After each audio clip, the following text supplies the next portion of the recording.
So let's talk brightly coloured battle hosts, towering wraith constructs and fast moving jet bikes with a full review of Codex Aeldari for 10th edition Warhammer 40k.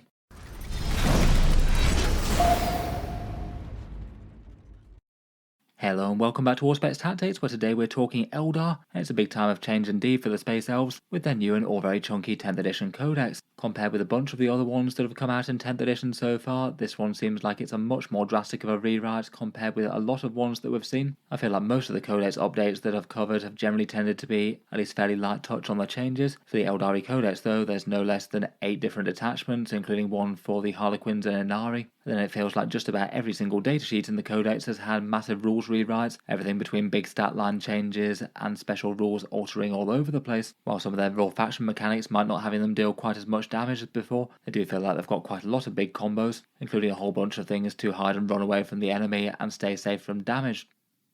In the book, there's all the things that you'd expect in a 10th edition codex release. As usual, I'll be focusing on the core rules for the Eldar, as there's definitely more than enough to be going on with there. But beyond that, there's the usual lore and miniature galleries, the crusade content for the factions, combat patrol rules for the new one with the Spirit Seer, Wraithguard, Warp Spiders and Dire Avengers, which will be the new combat patrol box set for the Eldari releasing in the future. For the core rules though, there's been a major shake-up with the Strands of Fate being swapped out for battle focus with some really cool movement rules there. There's a massive 8 detachments here, all following the same format, with a main rule plus 4 enhancements and 6 stratagems each. It does feel like they've broadly done rather well to cover the various different ways in which you'd want to play Eldar. Then we've got the datasheets, and this is one of the single most datasheet heavy books in 40k, not really too far behind the Space Marines. As before, the ones for the Harlequins and Ynnari are included here, as well as the more core Craftworld Eldar ones. They have added a few datasheets, including the new Phoenix Lord Lhykhis, and splitting out some datasheets from the Wraith Knight and the support weapon batteries, and included a bunch of Drukhari units to field alongside Ynnari, though not all of them. On the flip side, we have lost some units, including Karandras and Iriel. I'll get to them when we get to the datasheet section. And it does seem that if Games Workshop follow track, all the Forge World datasheets beyond the big titans will likely be sent to Legends when the codex gets to official points costs and goes live properly. The points printed in the codex will broadly be out of date, bar for a few of the new things when they tend to be a bit more accurate sometimes. As usual though, there'll be a digital download sometime within the next 2 weeks, could be earlier or later. In any case, loads to talk about, so let's jump straight in. Starting off, we've got the new battle focus rule, which is basically replacing the Strands of Fate one, the one where you'd have a bunch of dice rolled at the start of the game and sub them into various different dice rolls. That mechanic has changed quite a lot and is in the Seer Council now, though more on that in the detachments. The way that battle focus works is it kind of feels like a bunch of free stratagems that you apply to across the Eldari army. There's a few things that can allow you to get some more actions, but basically as per battle size you get this many battle focus tokens, so 2 at incursion, 4 at strike force and 6 at onslaught, and then you can spend those tokens on a list of agile maneuvers from 6 abilities over the course of the battle round. Some take place in your own turn and some in the opponent's. For the limit on that, you can't do the same one more than once per phase, bar the faster movement one, and you can't have a single unit do more than one of these maneuvers per phase. You've got to choose one or the other. The vast majority of the codex does have the battle focus keyword. The only things that don't are things like the Wraith units, the aircraft and the Corsairs for some reason. I think the support weapon batteries don't have it either. Wraithguard and Wraith Lords can gain access as well, but only in their Spirit Conclave detachment. The Harlequins and Ynnari also have battle focus, and they can use these abilities as well. In any case, to spend the tokens on, first up we have Star Engines. This one's vehicles only, and this one gives you an extra d6 plus 1 bonus movement. You have to do it with a normal move, so you can't combine this with an advance as well, but it's basically amounting to a boosted advance and shoot, and you can still go on to charge if it makes sense to. This one's vehicle units, so no using it on mounted things or Wraith Knights or Wraith Lords. They don't have the vehicle keyword, and this one's basically a boosted version of the standard extra movement one, where most units can access a +2 to their standard movement, so this one's basically a flatly better version of that. Generally Eldar stuff tends to move really quite fast already, but this means they can be absolutely rocketing around the battlefield. This one will be one to look out for if you desperately need a big line of sight to hit something key, or maybe need to advance to get to an objective and still want to be able to shoot. This could help you out with both of those. Next up, there's a really good one called Flitting Shadows, which is denies Overwatch. You use this when a unit selected to make a normal advance or fall back move, or is set up on the battlefield or declares a charge. It sounds like the wording implies that you need to do this before you actually have Overwatch declared against you. I suspect that will be a bit against the spirit of it and feels a bit too late. Denying Overwatch for one of these tokens though is a really powerful thing, particularly given how fragile Aspect Warriors are but still hit really hard. There's all sorts of Bolter and Flamer units that could just absolutely ruin their day before they even get to strike. And for one of your units, this is a way to stop them being cut down early. I'd certainly expect this one to see a lot of play. Next up is another really interesting one called Fade Back. This one's usable on non-titanic things that just got shot by an enemy unit, and then they get to immediately do a normal move of d6 plus 1 inches. Provided the unit wasn't just wrecked by a single powerful shooting attack, this one could be a really big one. It means that if you got a unit shot and then it takes a bit of damage, you could just have them fade away behind terrain and nice and safe. Maybe say a fire prism takes damage that was just peeking out of terrain, and then it hides within that terrain once again. Or infantry could hop to the other side of a ruin, as it guarantees at least 2 inches of movement. Could even be good for things like jumping on objectives or setting up heroic interventions and things, or even using this late in the shooting phase just to gain some flat extra movement for next turn if you think they're going to be safe otherwise. Loads of potential for this one, and again looks really good. Guardian Defenders can do this one for free. Next up, we've got Swift as the Wind, which feels like the sort of default option if the rest of the snazzy maneuvers aren't usable. This one just gives you a flat extra 2-inch movement to any one unit that you can choose it on, and you can use this one multiple times per phase, unlike the rest. Unlike the Star Engines one, this one isn't locked to normal moves, so you could use this when you advance as well. And that means that you could have an advance d6 inches plus an extra 2 if you're trying to get your infantry or bikers from A to B super fast. It does seem like a pretty powerful one for charging units if they're going to be making a sort of medium to long charge. Taking an extra 2 inches off the amount that you need to roll is really nice, and could be used to maybe stretch to objectives and gain line of sight if 2 inches will make the difference. It's not always the case, but sometimes it absolutely will be a pass or fail thing. Next up, we've got Sudden Strike, which is a melee one. This one gives you plus 3 inches to pile in and consolidate, selected when a unit's chosen to fight. The pile in thing could maybe get a few more models into melee potentially, though I feel like the consolidate thing could often be the bigger thing. If you wipe out an enemy unit, it could allow you to jump onto an objective, or jump into the next enemy unit and tie them up. This one does feel like one that you could plan around if you think that you're going to reliably wipe out an enemy unit, or could just be another nice one to look out for situationally. Finally, last but not least, we've got Opportunity Seized. When an enemy unit falls back, one of your units can move d6 plus 1 inches, so another powerful sort of reactive move style one similar to the Fade Away one. This one feels like one of the most situation dependent ones, as the opponent could see this coming and just choose to keep things in close combat if they didn't want to give you the opportunity. But again, a really good one to look out for. Maybe if it allows a unit to again jump the other side of terrain and stay out of harm's way, then it could be big. I could even pair with the boosted consolidation to force the opponent to need to fall back if they want to go moving elsewhere, and then have your unit move even further. Overall, I feel like at first impressions this one feels like a pretty powerful and interesting faction rule. I feel like they've done well with the majority of the benefits there. Pretty much all of them are very strong in their own right in different ways, though perhaps a few of them might be staples more so than others. The Deny Overwatch one is absolutely massive for Aspect Warriors. That could be the difference between them functioning or just flat out dying against certain armies. The d6 plus 1 movement when shooting again seems enormous. I feel like there will be times when they just completely saves the remnants of a unit, all very good there. And every time you need extra movement to get into melee or get to an objective and things, you've got the option to. It kind of boils down to essentially 4 free movement stratagem equivalents per battle round, as several armies might be paying 1 command point per time for certain things like this. I do think it won't be quite as easy to use as the Fate Dice one though. I feel like this one depends more on knowing your army, the terrain and the enemy better than just plugging 6 Fate Dice into say devastating wounds or big overwatches, and maybe thinking 1 step ahead as well to allow your units to use these to the best of the ability from where you've set them up. Feels like it could just be a little bit less obvious to newer players who aren't as familiar with the 40k terrain rules and things like that, and it does feel like it could create more mental load for both players, both the Aeldari remembering all of these and the opponent having to remember that they can do all of these things like denying overwatch or boosted consolidations as well as their regular stratagems. I do really like the feel of it though. It feels all very in line for tricksy Aeldari, lightning fast assaults, feints and withdrawals, and perhaps having a slightly high skill faction mechanic to use isn't really the worst idea for them. Otherwise for core stuff, it's probably just worth mentioning keywords and abilities a little. This feels more like the bookkeeping end of the army, but basically the faction keyword has swapped from Aeldari to Ynnari in the bottom right hand corner of each datasheet, and they all do still have the Aeldari keyword, but that's in the more general keyword section, and I'll share that keyword with say armies like Drukhari still. The Ynnari army faction needs to be active for battle focus to be active, though in their own ways Harlequins and Ynnari both get around that, so they'll still be using battle focus. The Ynnari keyword does come into play with some things though. It means that Harlequins can't actually use a whole bunch of synergies from a bunch of the detachments out there. They're generally going to be doing their own thing without stratagem support, and it's also the mechanism that basically locks you out of taking Ynnari units unless you take the devoted of Ynnead detachment. Overall doesn't really feel like the most intuitive way to phrase things, but after looking into it once and having it explained, I think people will generally get the idea. Finally, while we're on the subject, Disparate Paths is a rule printed in the Codex as well, and this is the one that allows you to take Harlequins and Ynnari. This one's listed on all the Harlequins and Ynnari datasheets, and basically it means that when mustering your army you can include Harlequins units in your army even if they don't have the same Ynnead faction keyword, and otherwise stated you can't use either Harlequins or Ynnari as your army faction.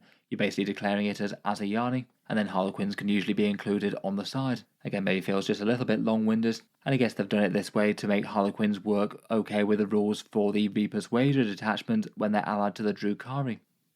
In any case, keywords and bookkeeping aside, let's get into some of the detachments, and in Codex Aeldari there's 8 different detachments, plus there's also still the Armoured Warhost for the Grav Tanks and the Grotmus detachment download, which will still be usable with this book. For the detachment names and themes though, first up we've got the Warhost. This one's the successor to the Battlehost and is sort of a balanced force, where they're expecting that you take a mix of units. There's the Guardian Battlehost, which focuses on Guardians and Dire Avengers taking up arms to defend the Craftworld. The Spirit Conclave is the Wraith Host style detachment, Wraithbone Constructs and Spirit Seers, very nice for Iyanden. The Windrider host is the Jetbike and Viper focused one, same hand might like that. The Seer Council is very Psycho focused, could be nice enough for Webway. That's the one that has new style Strands of Fate. The Aspect host focuses on the foot soldiers of Caleb and Chicane, and there's also some good support for the Avatar. Ghost of the Webway is the Harlequins detachment, and the Devoted of Ynnead is the Ynnari detachment, where you can take their units and their Ynnari Drukhari units that are in the Codex. Like most 40k things, most of these don't actually lock out any of the units in the Codex.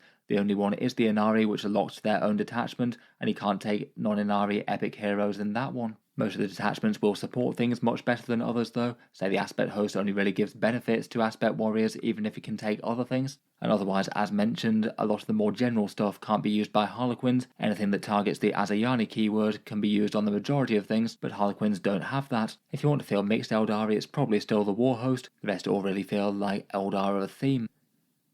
Let's jump into the detachments though and start out with the Warhost itself. This one's the Balanced Aeldari Battle Detachment and the successor to the Index Battlehost, though it's changed quite a lot. They decided to get rid of the Battlehost rerolls for this one, which I think probably was a good idea really. So you no longer reroll 1 hit roll and 1 wound roll every time you make an attack, which was a very powerful but kind of boring rule really, and it just meant that anti-tank weapons were really badly balanced here. Anything with some big hitting heavy shots needed to be charged at a very high points cost as a result, and it suppressed other options. Now though, they've traded to the core rule of Martial Grace, and this one's amping up the battle focus. You get 1 additional battle focus token each battle round, and when you spend those tokens you get +1 movement to the Swift as the Wind one. So when you spend it on extra movement you get +3 inches, not +2. And any of the ones where you have to roll a d6, like the vehicle one or the reactive move ones, they get another +1 to that roll as well. That means they'll be going anywhere between a minimum of 3 or maximum of 8. Overall, it definitely helps out the battle focus things, though I would say in a kind of subtle way. If you're managing to squeeze the most out of the battle focus, you'll still be able to do the 4 most important things you want to do, and you just get 1 bonus one, which will likely have lower value. And the extra 1 inch movement thing definitely isn't nothing, but at the same time it's not a huge increase on what you're already getting with good movement.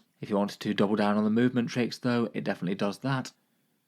Going through the stratagems, for 1 CP there's lightning fast reactions. That's a -1 to hit for a non-wraith construct unit that's being attached this phase. This one's an Eldar staple from many editions this one. Always nice to have a reactive durability stratagem, even if it's maybe not excessively powerful in the world of 10th edition where a lot of value often comes from 6s with lethal or sustained hits. For 1 command point, there's Skyborn Sanctuary. This one allows you to re-embark in a transport if your Azayani unit can fit and is within 6 inches at the end of the fight phase. It just says the end of the fight phase for this one, so it should be your opponent's or yours. And that kind of implies that you could say have a Falcon Grav tank, get a bunch of fire dragons or something out and blow something up, and then jump back into it after they've done their job. As far as I know, there wouldn't be any restrictions on that, though it feels like the sort of thing that Games Workshop has often patched out in the past. Next up, for 1 command point, there's Feigned Retreat, another staple one. This is 4 back, shoot and charge for an Azayani unit. For everything in this detachment they use the Azayani keyword, so Harlequins can't benefit. But in any case, 4 back, shoot and charge is a big staple for Aeldari in general, and means that you just wouldn't be able to lock the units in this detachment down. They're going to be able to back out of combat and move on to the next thing. Potentially quite powerful, provided the unit just doesn't flat out die when the enemy attacks it in melee. For 1 CP, there's Blitzing Fusillade. This one gives your ranged unit sustained hits 1, and if they're targeting an enemy unit within 12 inches, they get critical hits on a 5+. In general, if you were hitting on a 3+ before, that's going to be a 50% damage output boost if you can get within 12. Really quite a hefty shooting stratagem there, and does feel all rather powerful for fire dragons in particular. as they'll be wanting to get that close anyway with their scary fusion guns, though it's pretty general purpose to apply to all sorts of other units too. Next up for one command point there's Fire and Fade, which has changed a bit. This one's just 1 CP, you trigger it on an infantry unit, and also one that's not either Wraiths or Aziman. He can already move, shoot, move, but basically your unit gets to normal move d6 plus 1 inches after shooting. Any sort of move, shoot, move tends to be pretty powerful, and it's really nice to have one for one command point. It guarantees only at least 2 inches of movement though, so it might not be that much. There's still a chance that you could spend a command point and get flat-footed if you needed more than that. Could allow you to potentially just move with your unit, fire off some shots, and then move even further into a ruin or something. And your unit could have moved very fast to start with already, between battle focus and the Warhost rules. Finally, for one command point, there's Webway Tunnel. This one allows an infantry unit to return to reserves at the end of the enemy fight phase if they're within 9 inches of a board edge. That could potentially allow some scary units to get around to the enemy backfield, good for things like secret missions or secondaries or taking out the home field objective. And I guess it could be nice enough for units with deep strike. I guess you could apply this to swooping hawks if it made sense. Overall, a fair bit of good stuff, largely doubling down on all the movement tricks they can do. A couple of ways to stay safe with getting back in transports and move, shoot, move, and the shooting damage dealer one seems pretty punchy up close and personal. Finally, we've got the enhancements, some of which are similar and some are not. Gift of Foresight is listed at 15 points in the Codex, and this one allows you to use the command point reroll stratagem for 0 CP once per battle round. Good for things like saves or big shooting damage rolls. I guess could be nice enough for a Bright Lance thing. Initially I thought it could be nice on Wraithguard or Wraithblades, but they can't actually take any leaders anymore. Next up is the Phoenix Gem, which is listed at 10 points. Previously it was 35, and I wouldn't be too surprised if it goes back to maybe similar. This one's a 2+ chance to revive a model on death when it's slain, setting it up where it was with 4 wounds remaining once again. Previously this was a staple for the Autarch Skyrunner with his lone operative, but it does appear that you can't take this on lone operatives anymore, given that the Autarch Skyrunner lost it and Death Jesters can't take Ynnead enhancements. I guess still could be nice enough for a Seer or a fighty Autarch though if they're going to be playing aggressively. Next up we've got Psychic Destroyer for 30 points. This one is a Psyker model that gets +1 damage to ranged psychic weapons, so I guess damage D3 +1 Eldritch Storm there. Definitely not too bad if you need a points filler and you don't have anything else to spend it on, though if it is 30 points that feels like quite a lot. And finally we have Timeless Strategist for 15 points. You get 1 additional battle focus token if the bear is on the battlefield, or in a transport that's on the battlefield. That seems like it'd have enough solid value. That'd be 6 per battle round, so all manner of tricks going on. You could have a lot of your army moving with the +3 inches if you wanted, and still have some budget for the rest. Overall, it's definitely going to be a bit of a shake-up from the previous Battlehost. The biggest thing that are gone are the big rerolls that just cause loads of extra damage. Though hopefully without every single Aeldari unit having that to contend with, they could afford for some points cost to go down a bit, particularly for the anti-tank platform units that tended to really get on with that well. I guess the strength of this one is that it supports the majority of the Aeldari army without being things locked to keywords so much, and the challenge is going to be to get the use out of the movement things, getting extra use out of the battle focus, and also having even more bonus powerful ones like Fire and Fade, re-embarking on transports, or fallback shoot and charge. Before we move on to the next one, I'll just give a quick shout out to Toy Snowman, the sponsor of this video. They're a gaming store based in Montreal, Canada, active since 2019, and they've been moving into stocking more and more Warhammer 40k things after having a bit of popularity from their Joy Toy range. If you are in Canada looking to pick up some 40k related stuff, they do all the things that you'd expect a discount retailer to be able to do. They've got a nice 15% off Games Workshop's prices, shipping across Canada capped at $15, that goes to free if you spend over $150. They've got a fairly straightforward to search website, and if you do find things that are out of stock for them, you can message their email address to ask them to order it in for you through Games Workshop's backorder system. They should have some very good stock of the Aeldari release over the next few days, so feel free to check them out if you're in Canada and you're looking to pick up some fancy Phoenix Lords. But in any case, a big thank you to them for sponsoring the video, and there'll be links down in the video description if you want to check them out. Moving onwards though, and next up we have the Aspect Host. This one's the one dedicated to the Scions of Kala-Mencha Cain, and it also seems to support the Avatar of Cain rather well as well, so it could be quite nice for Beotan, Phoenix Lords and the Court of the Young King. As well as the actual Aspect Warrior units, the Phoenix Lords also have the Aspect Warrior keyword too, as does the Crimson Hunter. The core rule for the Aspect Host is a direct damage boost. Each time Aspect Warriors or an Avatar of Cain makes an attack, you can either choose to reroll hit rolls of 1 or reroll wound rolls of 1. Kind of hard to go too far wrong with, and nice that they give you the option so it's not redundant for some units that might have already got inbuilt rerolls of one sort or another. By the way though, it usually maths out to be the same plus 17% damage increase if you've got a unit that's just hitting and wounding normally, but say if you've got something like lethal hits on the go, it makes sense to go for the hit roll. As it goes, it's not a huge damage output boost, maybe not quite as meaningful as the Battlehost rerolls, but could be a little bit stronger for certain units that have got a whole bunch of high volume attacks, maybe stuff like Dire Avengers compared with previous Eldar. Talking through their stratagems, and first up we've got To Their Final Breath. This one's Fights on Death for an Aspect Warrior or Avatar on a 4+ if they haven't already fought, and if you expend one of the Aspect Shrine tokens that all the Aspect Warrior units get now, you can add a +1 to the roll. Fights on Death is a handy one to have around, particularly if you're playing with some melee aspects. Howling Banshees might not need it quite so much given that they fight first, but could be good for striking Scorpions or maybe even Shining Spears, and quite big if it makes the difference of a Phoenix Lord or Avatar fighting or not. It does depend on whether or not they can actually meaningfully hurt the target that's charging them though. For 1 command point, there's Preternatural Precision. This one's a powerful one for Aspect Warriors in the shooting phase, and you either get lethal hits, sustained hits 1, or ignores cover as a buff. And then again, if you spend one of those Aspect Shrine tokens, then you get to pick your favourite 2 out of those buffs. This one feels like a really strong damage dealer one on the face of it. If you had a unit that you're wounding on a 4+, that equates to a plus 50% damage boost. If you're activating both sustained and lethal hits at the same time, never mind the fact that ignores cover could often be better than that. Seems pretty great for things like Dire Avengers, Fire Dragons and Dark Reapers, and I feel like this one is probably going to see a lot of play here. You could also have a very nasty combo with Lhykhis as well, who can buff units for a sustained hits on a 5+, and that should apply to the lethal hits too. She could mark a target and then a Dire Avenger unit could unleash with their firepower. Next up, for 1 command point, we've got Warrior Focus. For this one, an Aspect or Avatar unit can ignore any modifiers to Ballistic Skill, Weapon Skill, or Strength, AP or Damage of their attacks. I guess the AP one means ignores cover essentially. The damage one could be big against some things like Redemptor Dreadnoughts, but it feels a bit strange that the Weapon Skill and Ballistic Skill ones get ignored, but I don't think rules as written is actually affect things that modify the hit and wound rolls. Usually they tend to specify those separately. In any case, this one feels kind of opponent dependent for the most part. For 1 command point, there's Doom Inescapable. This one buffs the Avatar of Kane's Wailing Doom shooting attack of all things, landing that really punchy shot all the way out to 18 inches rather than 12 inches, and rather than its usual d6 plus 2 damage, you just get a flat 8 damage if you do manage to convert the hit. That seems like it could be a really big deal against certain monsters and vehicles and things, and you'd be able to reroll either the hit roll or the wound roll due to the detachment special rule. Probably best against something that doesn't have a good invulnerable save just to allow them to bounce it off. It seems like it could be strong enough to be usable though, between the extra range and the extra damage.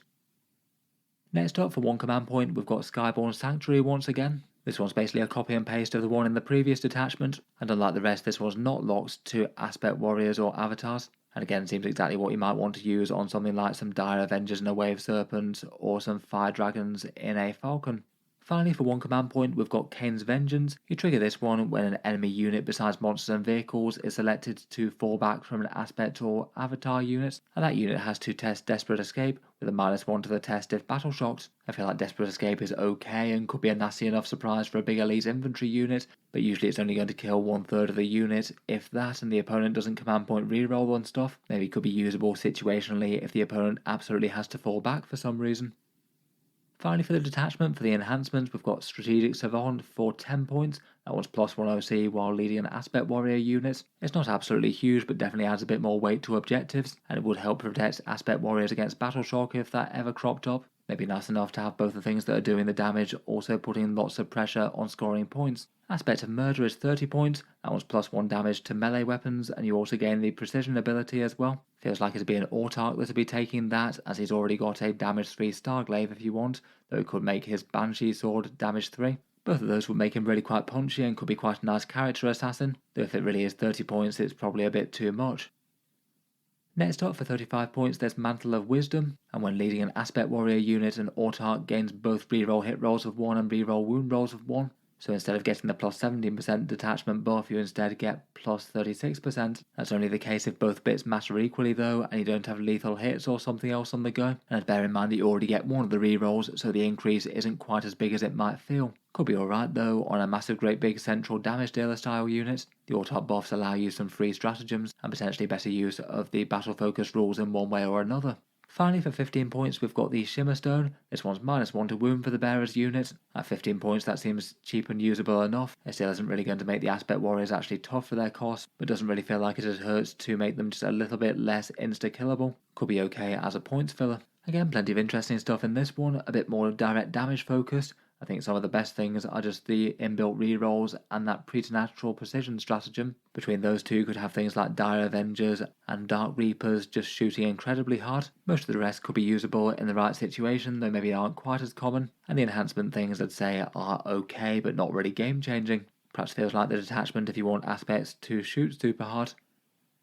Next up, we've got the Wraith-Host style detachment in the Spirit Conclave. This one's the one that's focused on Spirit Seers and their Wraith Construct charges, resurrecting the dead from their slumber to defend the Craftworld, and should be a helpful one for Iyanden-themed armies. The core rule is called Shepherds of the Dead, and it's got 3 different bonuses for Psykers working with Wraith units. First up, the Wraithguard and Wraithblades gain battle line, so if you want to take more of them then you can. They are only available in squads of 5 now, so that might be more of a factor than it was before, but they're still really quite big expensive units. It just seems unlikely that most lists are going to want more than 3 of them. Otherwise, Wraithguard, Wraithlords and Wraithblades all gain the battle focus keyword when they're within 12 inches of an Eldari Psyker. That's a very big deal for them as they're slow and ponderous, and getting even the extra movement is quite nice, never mind things like the reactive moves, which just feels a lot more usable on big tough units. I think that is a really good advantage. Then finally, and perhaps the weirdest one, that if a Psyker is ever slain by an enemy unit, that enemy unit gains a Vengeful Dead token. And then for the rest of the game, Wraith Construct units get +1 to hit and wound against that unit, so they're basically marked for death as the Constructs try and avenge the slain Psyker. Overall, it feels like maybe the battle focus bit could be the biggest and most important thing, the other 2 bits being nice side benefits, but aren't really likely to add quite as much in a normal game. For stratagems, first up we have Seer's Eye for 1 command point. One of your Psykers nominates an enemy unit that's visible to it, and one of your Wraith units that's within 12 inches of that Psyker gets to ignore modifiers to things like AP and damage against its target, so that could shut down certain things like datasheet rules. I guess perhaps something like a Redemptor Dreadnought with Armour of Contempt feels like the best target. If you do want to lay waste to it with a whole bunch of damage to weapons, I guess the ignoring AP modifiers thing also helps ignore cover. That could be another one of the more predictable things. Next up for 1 command point there's Soul Bridge. In the command phase, a Wraithguard, Wraithblades or Wraithlord unit counts as within 12 inches for the Psychic Guidance and Spirit Guides ability. That means that they'll be able to use the Battle Focus abilities and also get the +1 to hit and the extra leadership that Spirit Seers give to the units nearby. So I guess this is a helpful one if some of your Wraith constructs needs to go out adventuring on their own out of Psychic Guidance and still be able to function to max capacity. Ideally, I guess you wouldn't want to use it too much, but if you have to fall back on it, then it's nice to have it there, I suppose. Next up for 1 command point, there's Wraithbone Armour.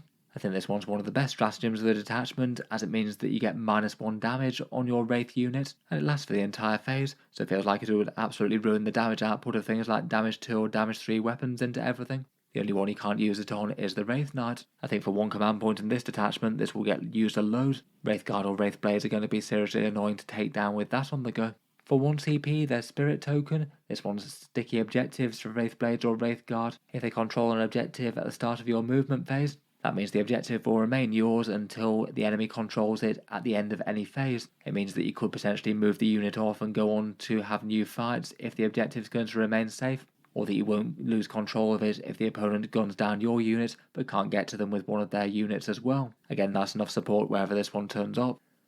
For 1 command point, there's Blades from Beyond. This one gives Wraithblades, Wraithlords or Wraith Knights devastating wounds in melee. This one feels like it's best for the Wraithblades, really. Mid-strength AP2 attacks could definitely get a lot of mileage against that with higher saves or invulnerable saves, and in particular it could be very scary with the version that's strength 5, AP2, damage 2 and 5 attacks apiece now. That's the paired Wraith Swords. You'd be averaging at least a fair few mortal wounds with that each time you struck. Finally, for 1 command point, there's Crushing Strides. This one's Wraithblades, a Wraithlord or a Wraith Knight, and when they end a charge move they get some mortal wound impact hits. For Wraithblades, you roll a dice per each model that gets into engagement range, and for each 3+ you get a mortal wound. There's a max squad of 5 now, so I guess that's 5 dice, so usually something along the lines of 3-ish mortal wounds from them. You get to roll 4 dice if it's a Wraithlord, so a little bit lower yield, or 6 dice per a Wraith Knight. A good chance to get 4 mortal wounds. Overall, it's basically Wraithy related tank shock, and if you think that that's a good chance that that tips the balance in a close fight, it could be worth going for.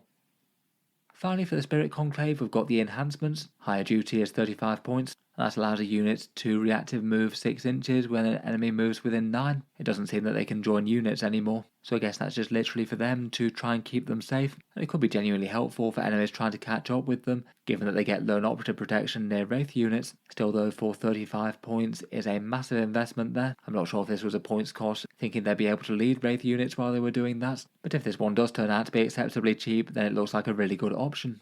Next up, listed for 40 points, there's Light of Clarity. A Spirit Seer adds +1 OC to a construct unit that's within 12 inches, doing so in the command phase. That'll make the regular Wraith units 2 OC each, and you get +3 for monster models, so giving your Wraith Knights and Wraith Lords a bit more weight on objectives. Again, it does look genuinely useful if those units are going to be fighting for the mid-board, and you could basically threaten to apply it to the objective that needs it most if there's one contested and one not. Again though, at 40 points, this one just feels like it'd be really quite onerous, so hopefully the final digital points will be less than that.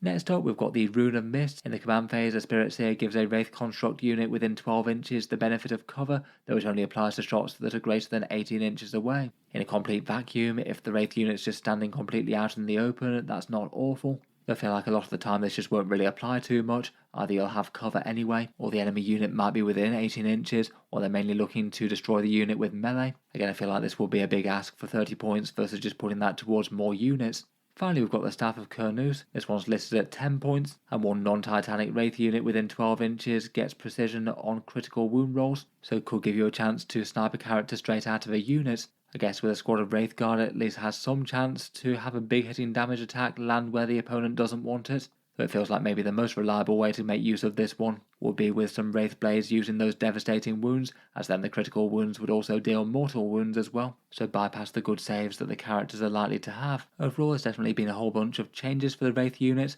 presuming Games Workshop do manage to point them at a point that makes sense. I feel like there's enough here to be interesting though. Getting the battle focus on those big chunky units is a big deal indeed. Probably the biggest one of the stratagems is the -1 damage one, which could allow you to take an unusual amount of punishment there, and some of the other damage dealer ones look quite nice as well, devastating wounds in melee Wraith Blades, or throwing in the odd tank shock or so to help things out, those seem nice as well. The enhancements definitely seem useful enough, though I feel like they'd be wanted to be pointed less than the first two written in the Codex at least. Moving on, and Jetbike Eldar next. This one could be good for some same hand Wild Riders. And basically this is the detachment that supports mounted units and Vipers for the most part, so it is useful for things like Windriders, Shroud Runners and Shining Spears.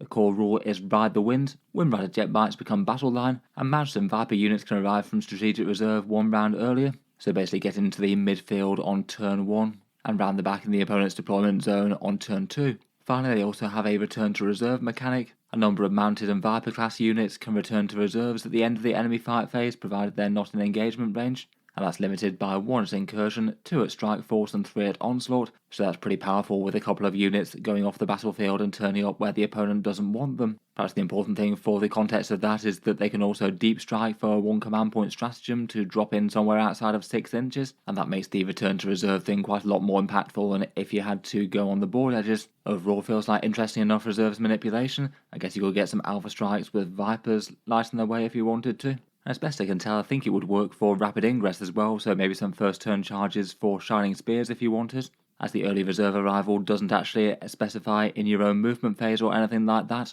so I guess that could be a big move for some charges early in the game.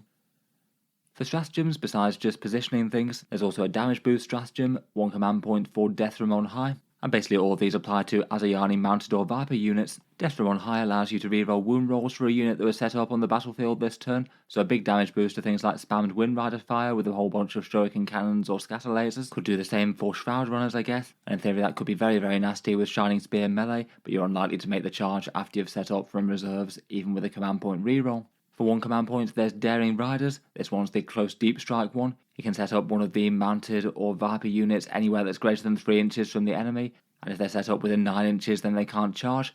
The balanced data slate will still make that to a 6-inch deep strike, so it's not unusually close there. But either way, that still looks like a super useful one. You wouldn't just be screened out by the enemy at 9 inches, and you wouldn't just have to stick to the board edges if it didn't make sense to. Could be really nice for small units doing secondaries or getting some big alpha strikes on enemies that should be safe. And I feel like that makes the detachment rule quite a lot better. For 1 command point, there's Overflight. I think this is the only one that can't be used on Vipers, and this one's if a mounted unit slays an enemy unit when shooting or fighting. It can make a normal move of 7 inches. I guess for Windrider or Shroud Runner fire it's handy enough. You could have your scatter lasers or shuriken cannons delete an enemy infantry unit and then hide from the reprisal as a bit of a fire and fade type thing. And if you could somehow set it up so say some Shining Spears could arrive and then use their shuriken catapults to destroy an enemy unit, you could use these 7 inches to get closer, and then it doesn't say that you can't charge after this, so that could be a kind of game-changing big move there. I guess could be nice enough after Shining Spears have just charged in and wiped out a squad. Again, you'd be able to move the 7 inches then if it helps keep them safe. All the more movement shenanigans to add to the battle focus, I guess. For 1 command point, there's Focused Firepower. A mounted or Viper unit gets an extra AP-1 on their shooting attacks. Definitely doesn't hurt for things like shuriken cannons there, with AP2 and they get lethal hits now, so that would make a Windrider unit with them really quite general purpose. You can also get an AP buff from a Warwalker as well, so you could get things like shuriken cannons all the way up to AP3 on a unit of 6 of them. For 1 command point, there's Wind of Blades. This one's fallback shoot and charge and advanced shoot and charge. Again, that sounds particularly useful for Shining Spears. Advance and charge seems nice for that, and you could have the extra plus 2 inches to movement if it made sense to. I guess that would usually be gaining like an extra 5 or 6 inches threat range on average, even on top of kind of great movement already, and then still being able to charge. And the fallback shoot and charge thing definitely isn't bad either. Finally, for 1 command point, there's Spiraling Evasion. This one gets you a 4+ invulnerable save against enemy shooting, so a fairly nice reactive defensive buff this one. Shining Spears don't get that built into their datasheet for fast movers anymore, so it's just helpful for all of them. Windriders only have a 4+ save as well, so they're not quite as resilient as they used to be, and they might need to fall back on that if they want a few more of them to survive. It's still not really going to make the Jetbike units outright tough, but given the detachment revolves around them quite so much, it feels like a reactive defensive strat is rather good. Finally, for the Windrider host, we've got the Enhancements. Echoes of Ulthunesh is listed at 20 points here, and these are all for mounted characters, such as Farseers and Warlocks now, given that the Autarch Skyrunner is presumably going to Legends. In any case, the Echoes of Ulthunesh one gives you a 1d6 roll per battle round, +1 to the roll if you're not in your deployment zone, and another +1 if you're in the enemy deployment zone, and on a 5+ you gain 1 command point. Not bad to have a few more on the go for those extra stratagems, I guess, particularly if you do think that you'll be hovering around in the midboard. Could be an alternative to Eldrad Orthrun, who's now the one who farms command points otherwise. First Drawn Blade is 10 points, a mounted model has Scout 9 inches for their unit, so I guess that's putting some Windriders into the midboard there. I guess could be nice enough to line up another turn 1 shooting Alpha Strike with them, though I feel like if you're being super bold with them, then they might have a bit more risk. It does seem pretty cheap though. Listed at 25 points we have Mirage Field. A mounted model has -1 to hit for the bearer's unit, so I guess that'll make your Windrider unit a bit tougher there. Again, doesn't really hurt, though I feel like the majority of these you probably want to put on Shining Spears, which isn't an option. And finally we've got Seer Sight Strike. A mounted Psyker model has anti-monster and anti-vehicle 2+ on their psychic weapons. That includes ranged ones like say the Warlock's Destructor or the Farseer Eldritch Storm. I guess that makes it a lot more relevant against monsters and vehicles, though even then it's still not a ridiculously powerful shooting attack. I guess if you want to make a unit of Windriders a bit more general purpose, and you were including a Farseer in there, I guess it doesn't hurt as a points filler. Overall, again, feels to me like there is some good stuff here, though I do think you'd still want to have a more balanced approach to the army list and not have only jetbikes. There's just some battlefield roles they're not quite as good for, and they don't deal with really tough heavy stuff quite as well. At least some Shining Spears seems like a good idea for the really fast charges that you're able to do. Given that Windrider and Shroud Runner shooting can get really quite nasty, I feel like you want at least some of those to clear out light infantry, maybe buffed with the AP debuff that Warwalkers can bring. Perhaps some smaller squads for things like secondaries with that 6-inch deep strike option could be quite good as well, treating them a bit more expendably but able to drop to do secondaries as they're needing to. Hopefully it's strong enough to make Jetbike Eldar good again. I guess quite a lot of it does depend on the efficiency of the Shining Spears or the Windrider datasheets though, which don't tend to have been the ones that have had the most focus pre-update.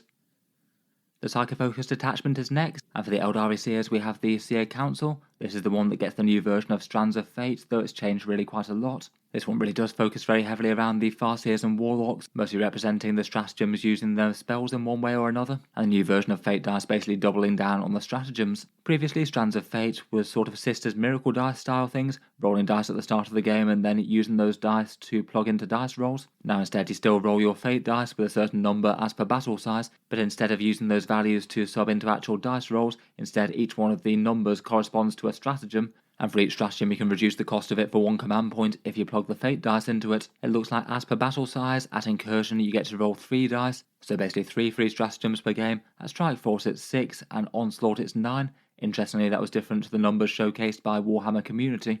so not really too sure what's going on there. They listed fewer of them. It could just be that they had an old outdated rule, or they could have decided that it was powerful enough in the Codex they might tone it down in an earlier errata, like they did with certain guard rules out there.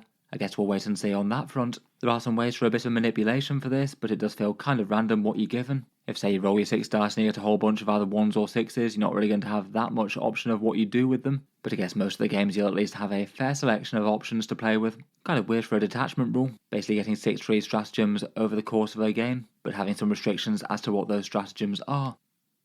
Talking through them though, and first up we have Unshrouded Truth. This one's for a non-wraith infantry unit within 9 inches of a psyker, and it can just teleport to anywhere that's 9 inches away from the enemy. This one's starting out really strong, and I feel like it could be one that you could fairly comfortably use multiple turns. It basically solves the issue of trying to get close range aspect warrior shooting into the enemy. Things like Dire Avengers or Fire Dragons could get set up for perfect alpha strikes there.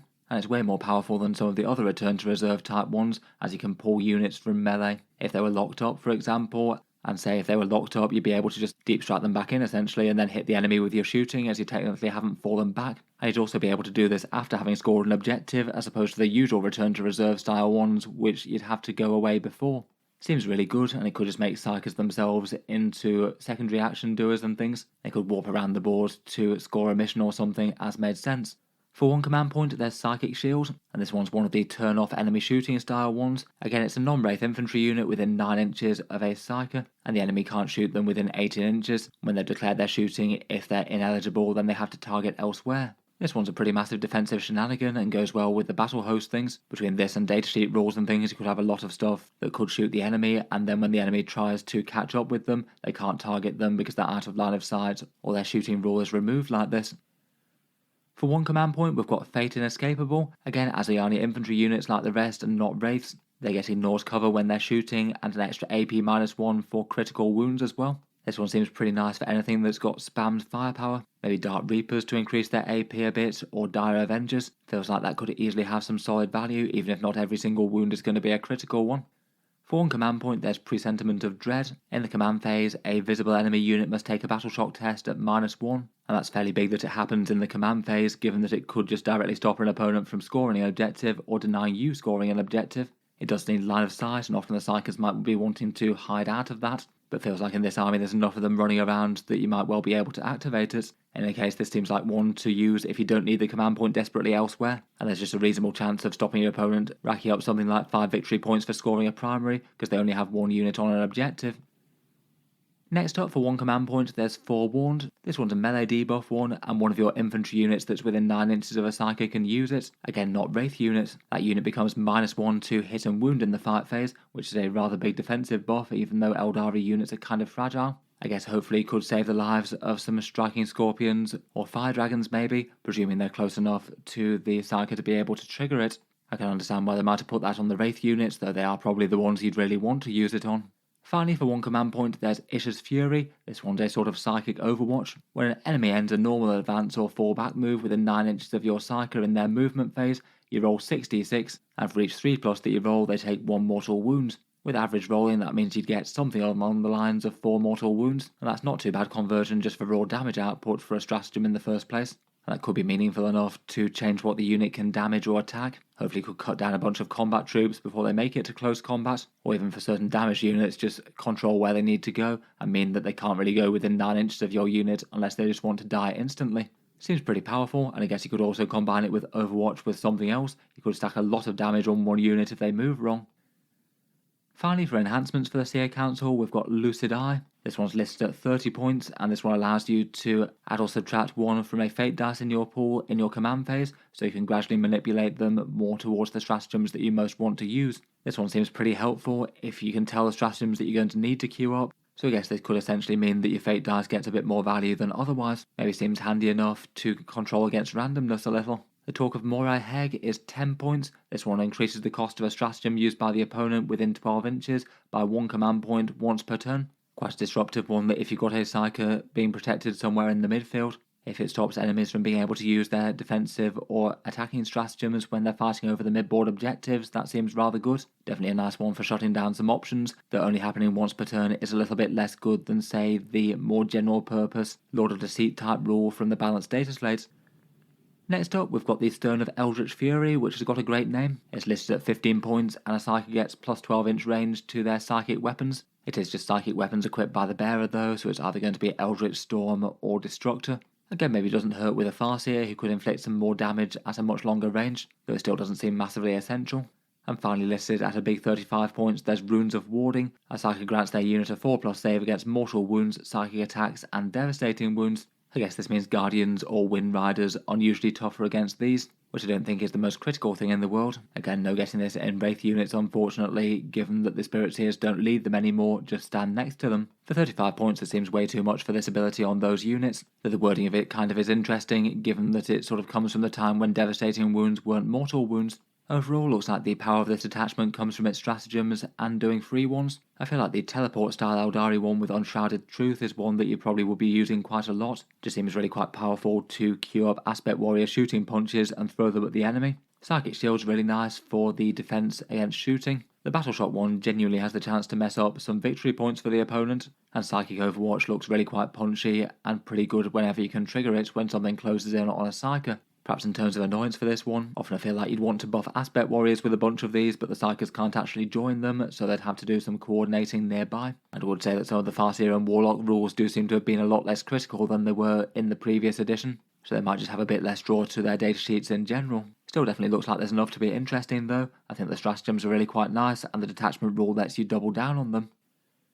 Moving onwards, and next up we have the Guardian Battlehost. This one represents the citizen soldiers of the Craftworld stepping up in defence of their home. Maybe could be nice than theming for an Ulthway Black Guardian force, though interestingly enough it also really focuses around Dire Avengers as well. The Exemplar Shuriken Catapult Aspect Warriors. This one mainly focuses around the non-grav tank style Guardian units, seeing I guess they've got the Armoured Warhost to support them. The core rule I think is really quite a nice damage one. Dire Avengers, Guardians, Support Weapons and War Walkers all get +1 to hit if either they or their target is on an objective marker.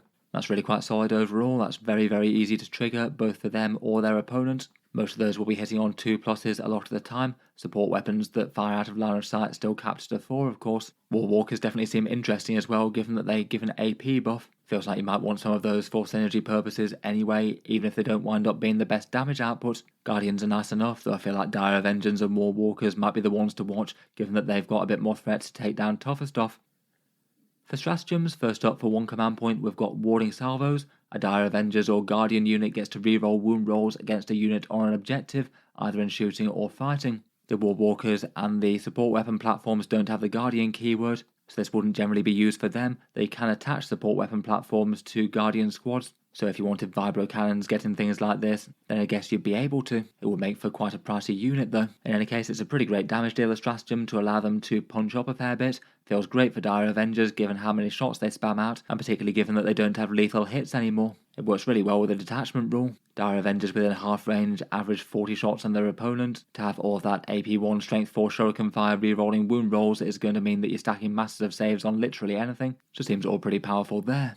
For 1 command point, there's Time to Strike. This one's a specific Storm Guardian one, allowing them to auto-advance 6 inches, and can also shoot and charge when they do so. This one maybe feels a bit oddly specific, though I guess it does mean that you can guarantee that they move a long way. If you throw in the Battle Focus movement boost for good measure, then they'd be moving a big 15 inches and still able to shoot and charge, though they won't exactly be hitting super hard when they do so with their couple of Fusion Blasters and Flamers. I guess it could help them get to the midfield at double time though, and hopefully hunker down on a mid-board objective, perhaps getting ready to deploy their Sticky Objectives rule. Feels like it adds a little bit more draw to have at least one unit of them in the army. Those sticky objectives already helps with that.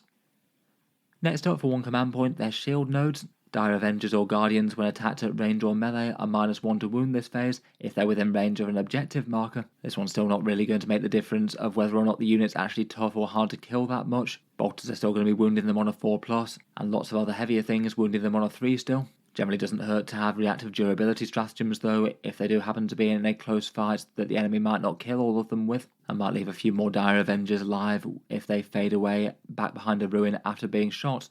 For 1 command point, there's Blades of Azayan. Dire Avengers or Guardians, when they're shooting, get the pistol keyword on their weapons, so very close range shuriken fire, which could be a reason for the opponent to think about not just tagging them in melee with something, particularly if that something fears strength 4 AP1 weapons. I feel like often leaving them in close combat could be a bit of a brave move though. Unless they are actually going to kill a good chunk of the enemy, it might still make sense to fall back.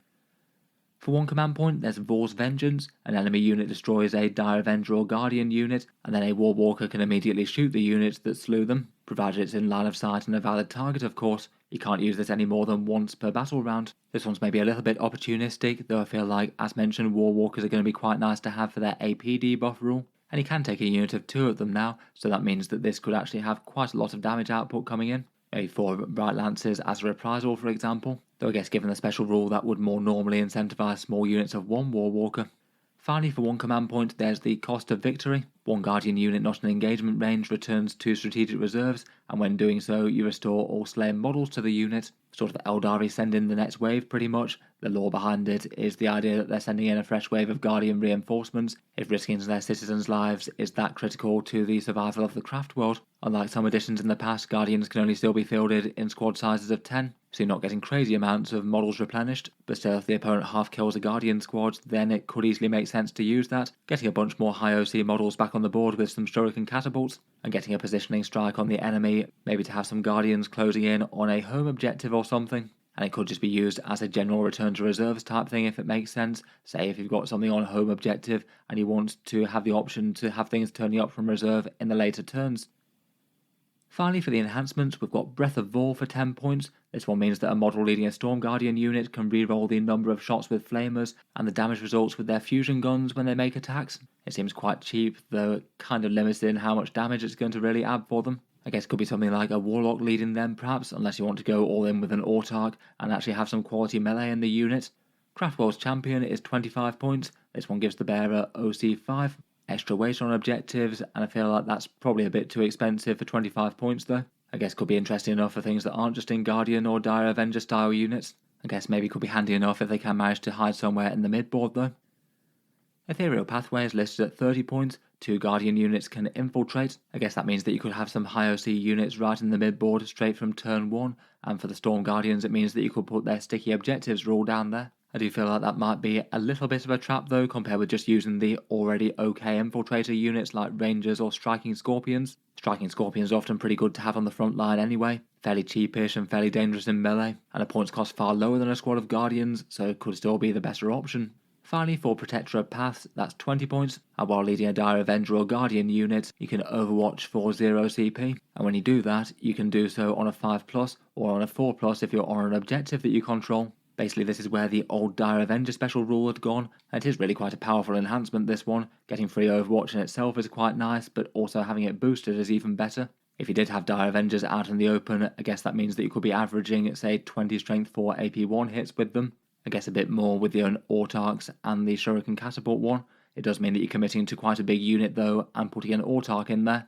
So that is going to be a very pricey unit that's doing the overwatching. Maybe doesn't seem the worst in this detachment though, given the amount of stratagems that you can use on big scary Dire Avenger blocks. Overall, definitely some fun stuff once again. I feel like all the detachments have at least enough to be interesting. This one does kind of depend on Dire Avengers and Guardians actually being able to carry the weight of the battle line though. I guess the +1 to hits will help a fair bit, and the reroll wound rolls for Dire Avengers would help quite a lot, though it does depend on the enemies being on objectives. I feel like most of the rest of them are maybe a little bit more situational. I guess return to reserves doesn't hurt for the Guardian units. Overall, I feel like it's interesting. I feel like it might just be a little bit limited on the datasheet side of things to be one of the stronger detachments though at first impressions. If you did want to build around Dire Avengers in a big way, you could go for the Aspect Host, which also supports a bunch more units.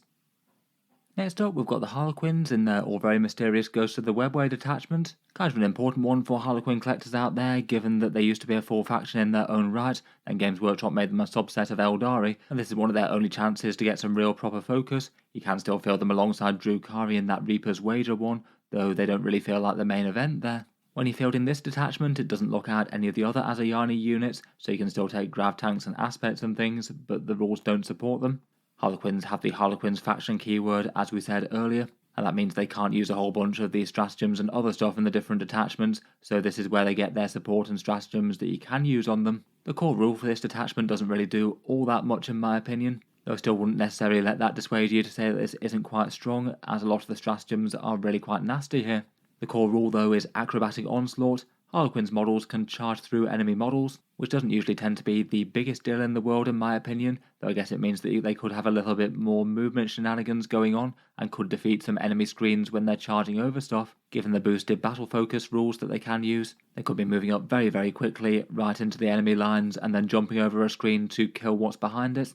It does help out a bit, though it feels like it's something that maybe could have been a stratagem as opposed to the core rule. Otherwise, they have their armor construction rules in travelling players. Harlequin troops become battle line and OC2, which makes sense given that the focus is on them. And in this one you can include 3 Death Jesters, 3 Shadow Seers and 3 Troop Masters if you want to, otherwise you're locked to just one of them as a sort of allied contingent. There's no bit about allying to Drukhari in the travelling players rules here, and that kind of implies that the more general Harlequin allies for them might just be gone, and if you want to field them allied alongside, it's in the Reaper's Wager detachment. That might not exactly be the best news for more freeform allies which seem to have been going away in 10th. There'll be a lot more to say about the Harlequins when we get to the datasheets thing, which might make people a bit more happy. It looks like basically all of their units have got some pretty nice improvements in one way or another.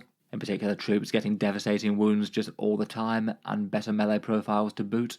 Void Weavers being unable to be shot at greater than 18 inches, and a fair few more fun things.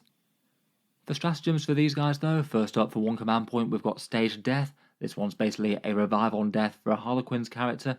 When they're slain, just set them up at the end of the phase with half their wounds remaining, as close as they were to where they died. You can only use it once per character, like other similar detachment rules, and this one's pretty big on the lone operatives in particular, meaning that when you put a solitaire down it can just jump straight back up again, and then get back to murderizing another infantry unit. This one seems pretty auto-use on the lone operative things. For one command point we've got Heroes 4. One Harlequins unit targeted by an enemy in the fight phase can fight on death on a 4+ if they haven't already fought. Again, could be nice on the characters, but just seems great on the standard troops. It could be nice on the Skyweavers as well, and they got some boosted Zephyrglaive attacks. If you're fighting against a melee enemy, then this could be the difference between them getting to strike with half their squad for another time, or just not getting any attacks in at all.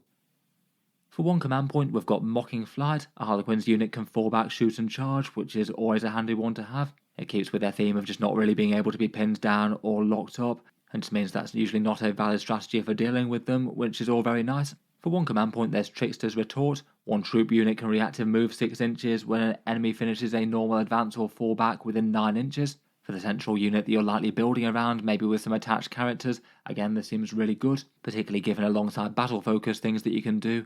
And the idea I guess would be to have your troop unit somewhere near line of sight blocking ruins, hide behind them from enemy shooting, or backpedal from a charge so they can't catch up with you. Full unrestricted 6-inch reactive moves are very nice.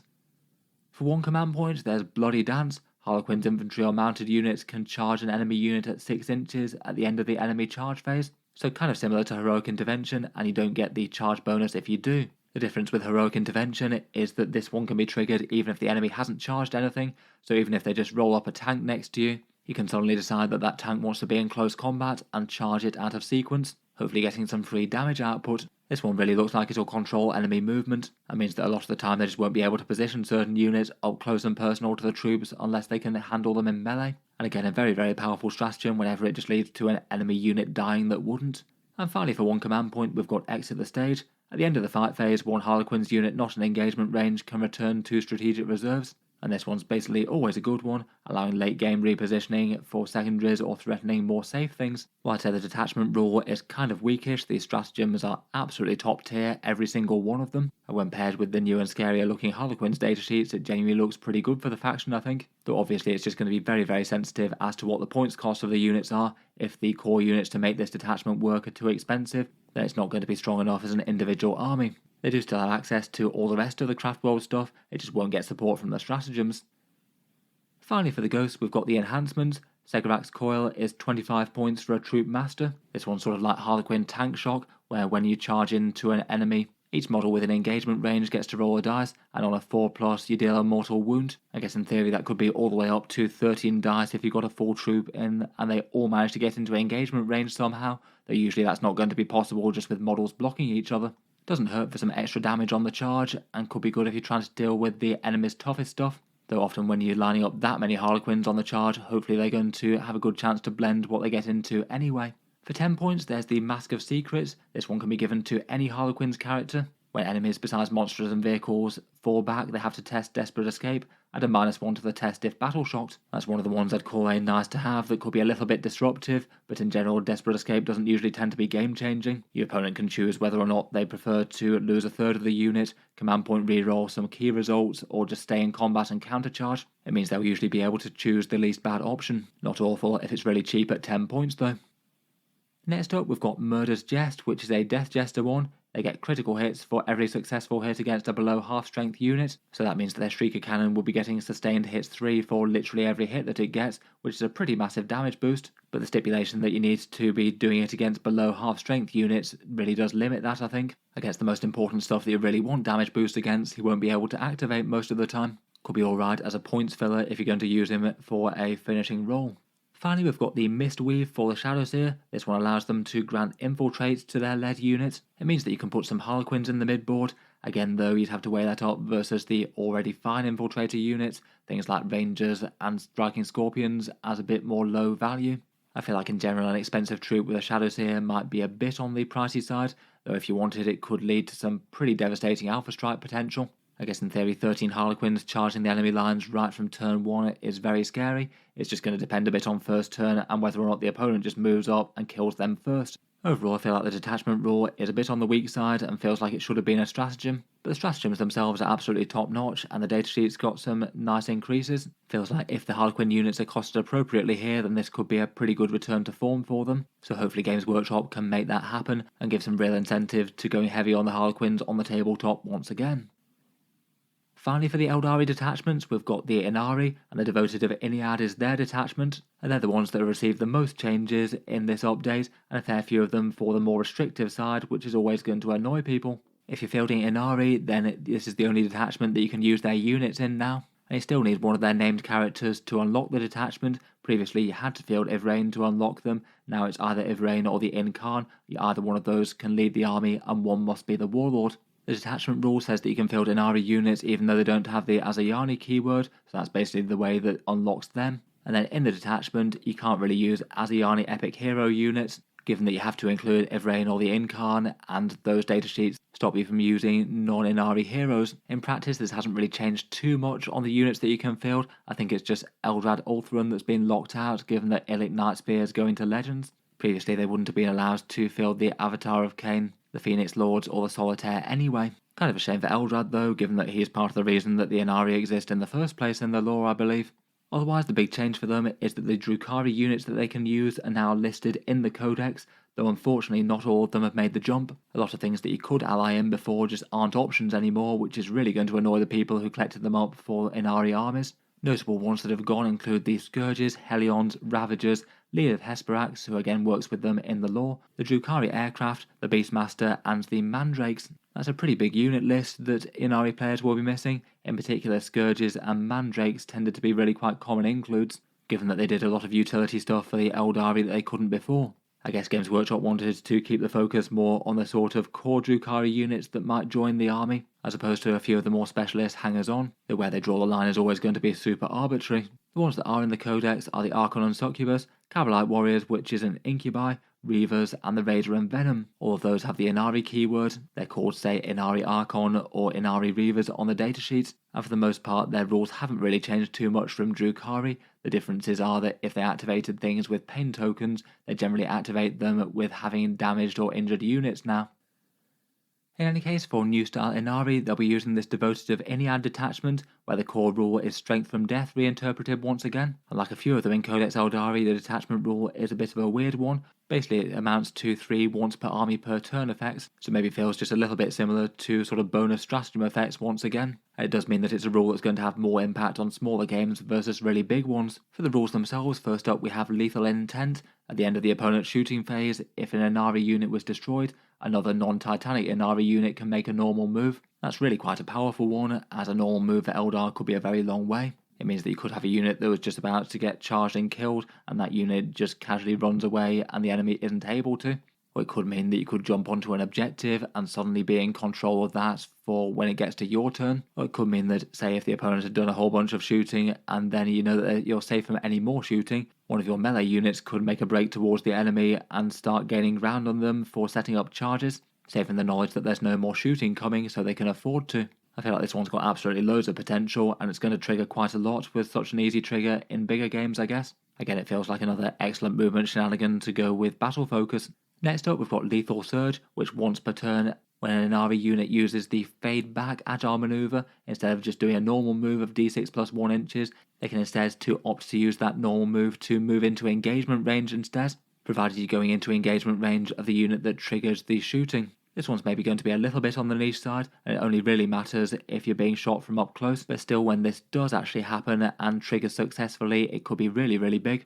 Potentially a few careless pistol shots winding up with an enemy getting blended by your Ynnari melee damage dealers could be a bit of a gotcha move there, and probably something to make the opponent aware of that you can do. Even if the opponent's just about to charge you with a melee unit, it could still be worth using, as this could stop them getting the charge bonus and maybe leading to your unit getting to attack first, which could be big, or just stopping them gaining certain special rules like say the Lance effect. Again, seems very powerful and probably makes shooting at Ynnari from up close a very bad idea a lot of the time. Finally, we've got Lethal Reprisal, which is one non-Titanic Ynnari unit below starting strength gets to fights first at the start of the fight phase. So basically if you've got a damaged unit, then you'll be hitting the enemy to start with. This one's pretty massive and means that it's going to be very hard to engage damaged Ynnari units safely. I guess mainly ones that are strong in melee though. Could be nice for their Incubi or things like Wraithblades maybe, which could still make advantage of this rule. Overall, maybe none of them are super predictable, used on every unit every turn, but they all could be absolutely game-changing in their own way, keeping your unit safe or setting up a big charge on the first one, and potentially blending enemy melee units with extra fight activations for scary melee stuff on the second two. As detachment rules go, it's really quite strong, though again maybe it just further increases the mental load that you'd have compared with battle focus and the rest of the stratagems. You'd have to keep a whole bunch of rules in your head and be activating them all over the turns. Next up though, for the stratagems of the devoted, first up we've got Pall of Dread. This is one command point for sticky objectives, and you trigger it for a unit that an Ynnari unit was just slain on, remaining yours until your opponent controls it at the end of any phase. Basically this is just great for isolated units that have just got shot down. It means that the objective remains yours if the opponent can't get there. Very nice to have in that a cheap unit just moved on to a thing in the open, basically guarantees it's yours if the opponent's not close to it. For one command point, there's Macabre Resilience. Infantry or mounted units that aren't Wraith units become -1 to wound when they're shot or attacked in melee. A pretty nice reactive defensive buff, though many things will still wound Aeldari really quite reliably. It feels like these sort of ones are just nice to have for a positional fight, maybe particularly in melee if the opponent's going to deal a bit of damage to them, but this could mean that a few more models stay alive to fight back. For one command point we've got Emissaries of Ynnead. Ynnari infantry can reroll ones to hit in melee or all hits of their units below starting strength, the second bit being really quite a lot more impactful than the first if they've taken a casualty. Again, maybe a little bit situational as to when that triggers in a big way, but could be another very good reason not to deal chip damage to Ynnari units. Very scary to think that units could just be fighting first and getting 4 rerolls to hit to fight first extra hard.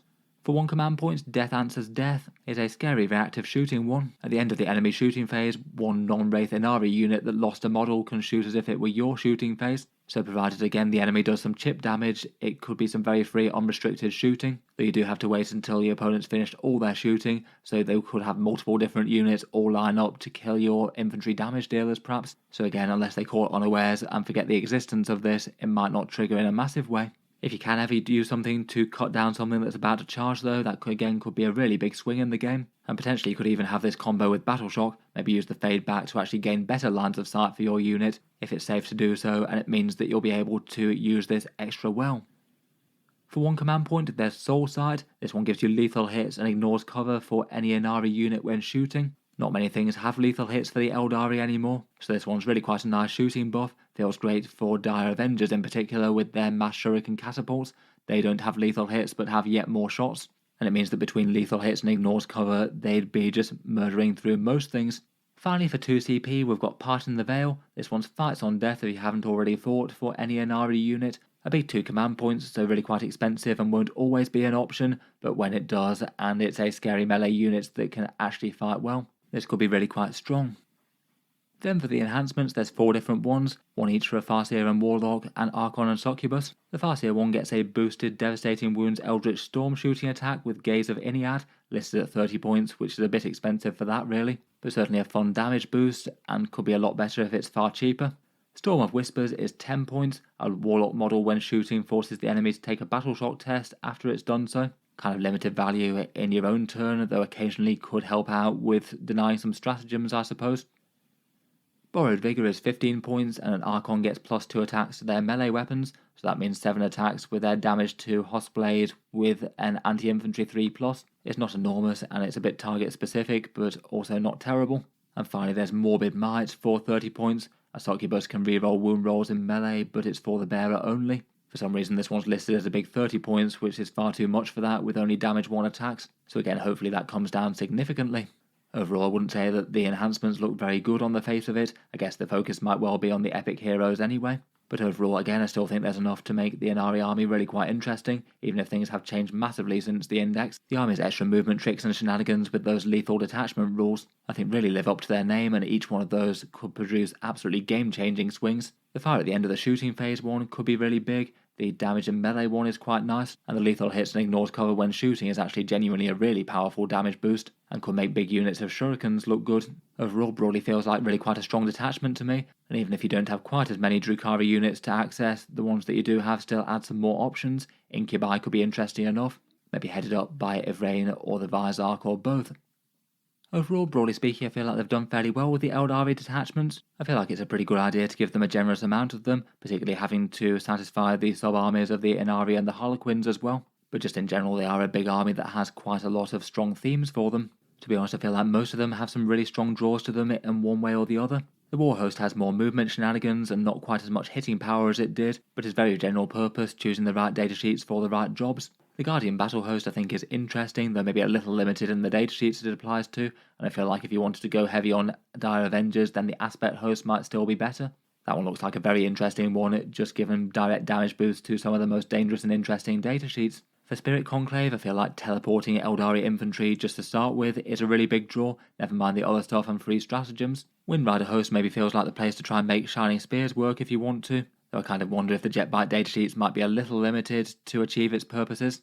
Spirit Conclave, it feels like the best draw might be that -1 damage stratagem, just unusually tanky Wraith units that are going to be a massive pain to remove from objectives. The Harlequins get their Ghost of the Webway, which while the detachment rule is a bit on the mediocre side, these stratagems are kind of godly, and they're going to be applied to the really powerful Harlequin datasheets that can't get other stratagems elsewhere. And then the Devoted of Ynnead has its interesting unit access, but generally seems to be all about really painful, game-changing big moves. Things like fights first, surprise shooting, and move at the end of the shooting phase all seem nice. I'm still a bit unconvinced that the Armoured Warhost is going to be particularly widely embraced, though I guess that has gained some really good movement rules that actually helps out the grav tanks quite a lot. With the battle focus things, and everything needs a bit more reinterpreting without having the massive damage boost rerolls that Battlehost used to have, so I feel like that's looking far better than it was. In any case, really interested to see what people choose to put on the table out of these. It feels like there's a lot of really big combos that you could go for here. They're maybe not just absolutely 100% obvious which ones are going to be the most powerful. It does feel like people will have options if they want to play around with them and make different things work.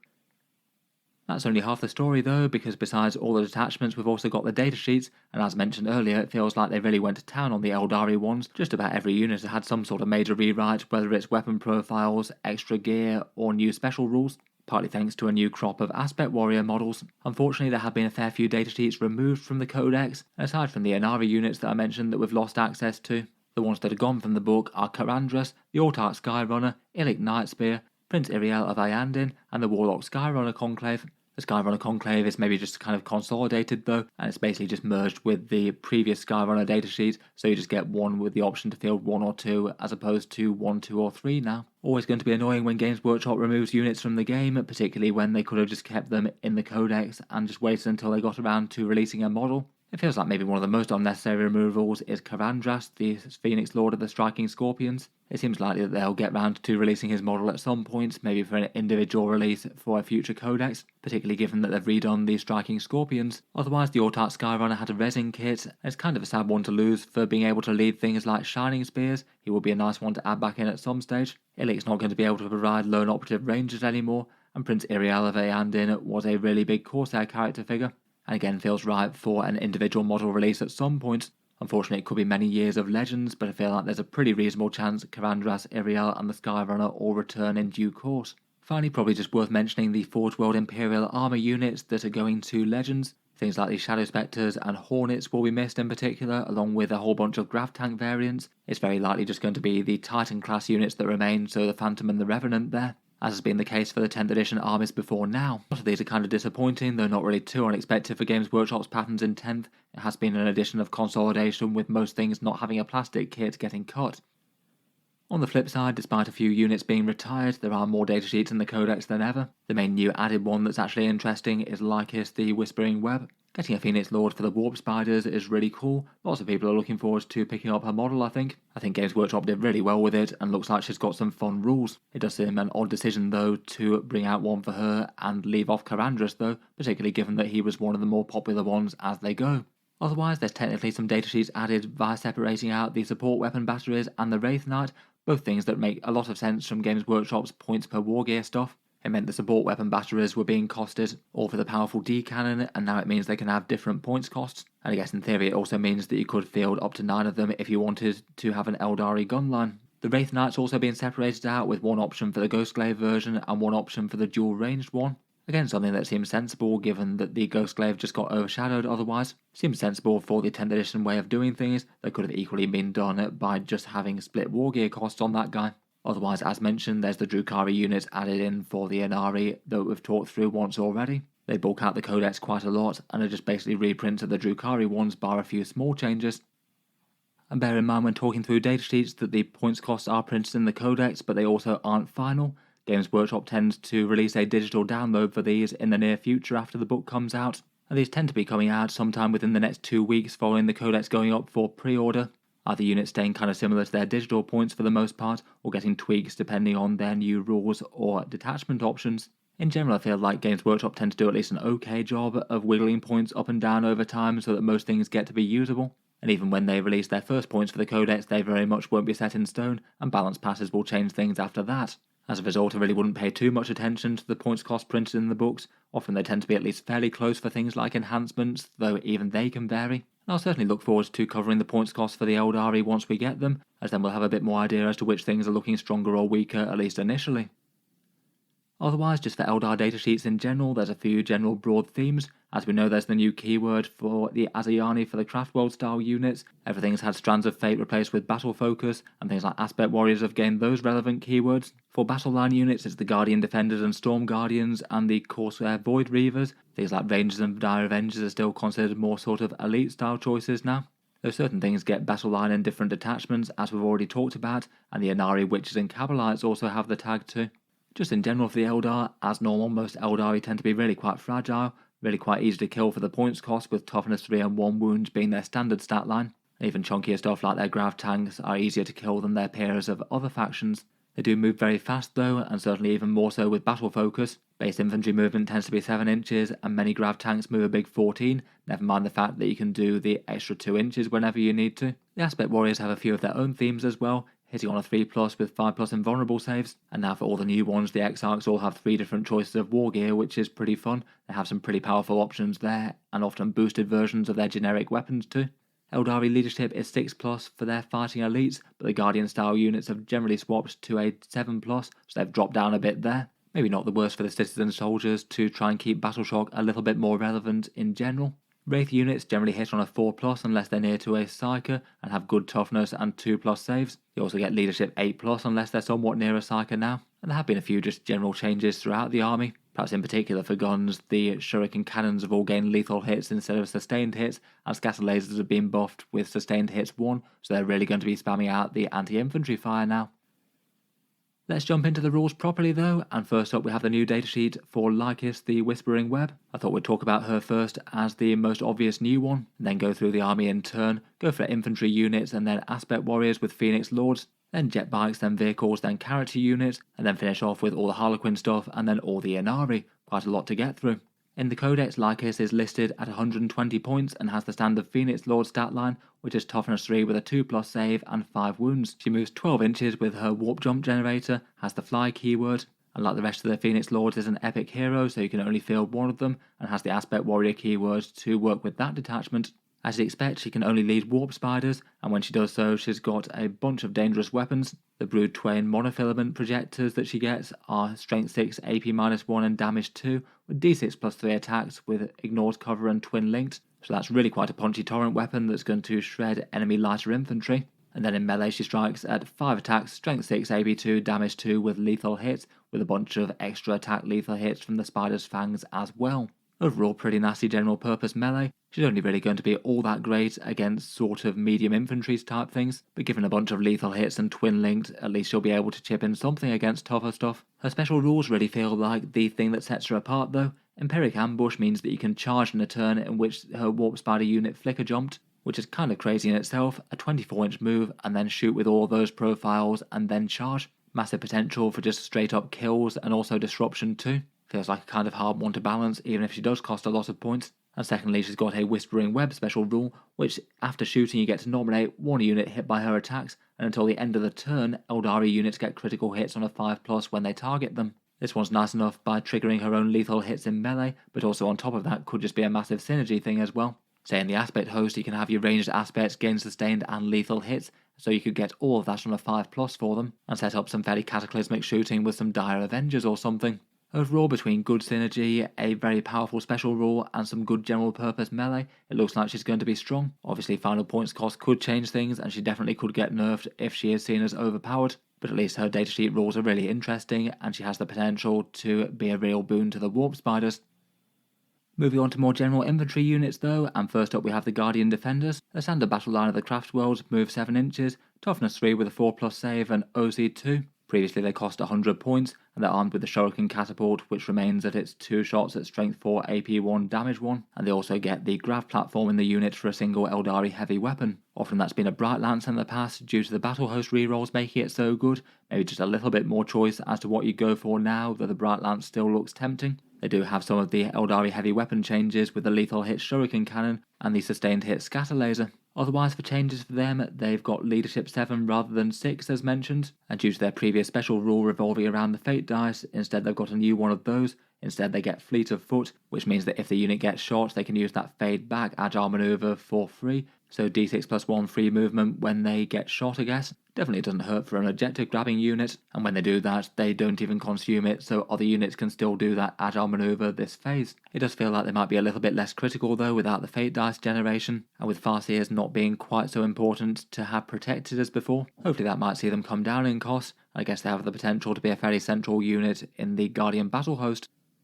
Their counterparts are the Storm Guardians, also battle line and the same sort of stat line. Instead of the big gun, they get the Serpent Shield platform that gives you a 5+ invulnerable save, and their special weapons get 2 flamers, 2 fusion guns and 2 power swords per unit of 10 of them, so the majority of the Guardians are armed with special weapons, even if the ones that are armed with close combat weapons are still unusually weedy. I'm surprised that Games Workshop didn't throw them a bone with a bit of extra strength or AP or something. They're still just 2 attacks at strength 3. They also drop down to leadership 7, and their special rule remains unchanged. With the sticky objectives type 1, it now cancels at the end of an enemy phase that they control it rather than enemy turn though. For that rule, still could have some draw to including 1 unit in an army, and again they do have a specific stratagem in the Guardian battle host for the fast advance thing. I thought it was worth talking about the support weapon batteries here, given that now they've got the interesting chance to attach to Guardian units if you want an unusually threatening Guardian Defender squad. As mentioned, they've been split out into the 3 different datasheets, one for D-cannons, one for Shadow Weavers and one for Vibro cannons. For their base stats, they now move 7 inches, so move as fast as the regular Guardian things, and like the Guardians, the leadership drops down to 7. They don't gain battle focus on their own, so aren't going to be doing some unusual movement shenanigans just wandering around the board solo. The D-cannon profile is still really scary in direct fire and one of the better anti-tanking Norse line of sight weapons in the game, though this will really suffer from the lack of battle host rerolls which made them way good before. The only change to the profile was losing the heavy keyword, which usually doesn't matter if they're firing out of line of sight anyway. Their special rule is called Structural Claps, rerolling damage results of 1 or all damage results if the target was a Titanic unit. I guess doesn't hurt with a little bit of tank hunting there to save you some command point rerolls. In general though, they're certainly a weaker datasheet than before, mainly due to the battle host thing, so hopefully they might be able to go down in cost a bit. In general though, I wouldn't be too surprised if they don't get much attention, given that Games Workshop likes to keep artillery pretty niche.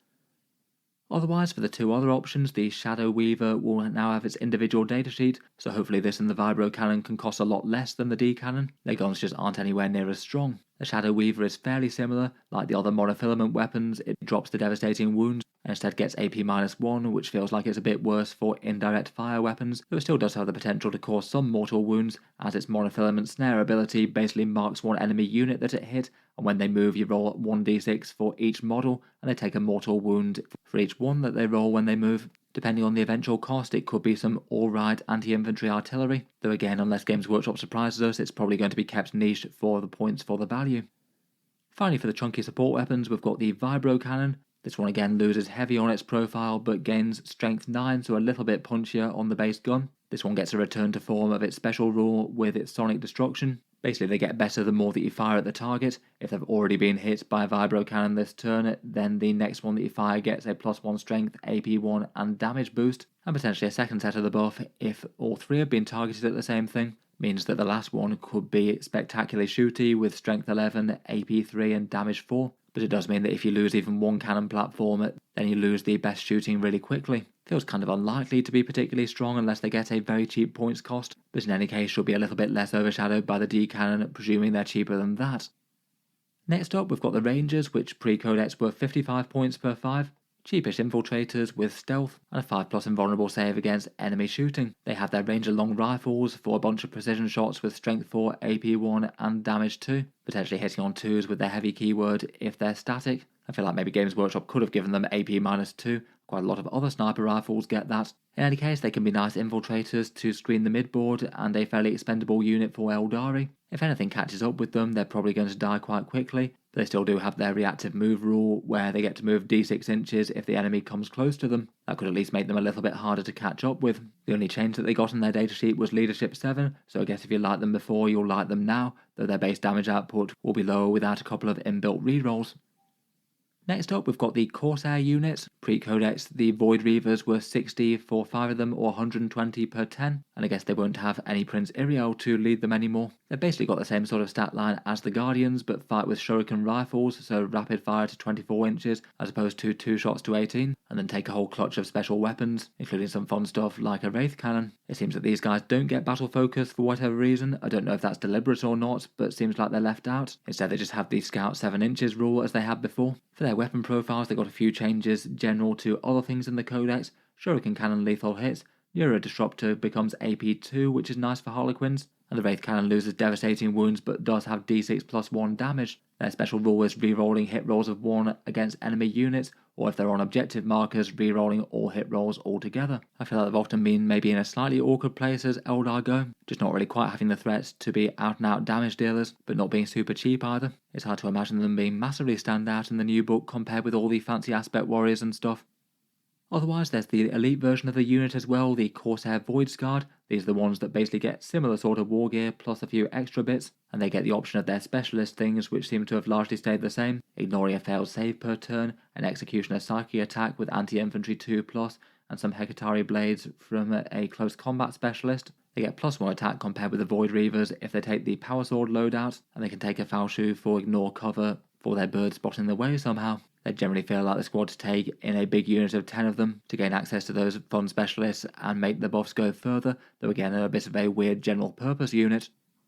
Next up, we've got the Wraith Infantry. Wraith Guard were 180 points pre-codex, though they've had a few nerfs. I wouldn't be too surprised if they wind up being a little bit cheaper. First up, they dropped down to Toughness 6 from Toughness 7. They lost their sort of return fire shooting attack, which was extra scary. Instead, they just have fall back and shoot now, which isn't quite as good, but at least means that those Wraith weapons will continue to keep firing, and that is quite a nice bonus. Wraith units in general have the Psychic Guidance rule. While a unit's within 12 inches of a Psyker, it becomes Leadership 6+ and a +1 to hit, so maybe at least fairly easy access to hitting on a 3+.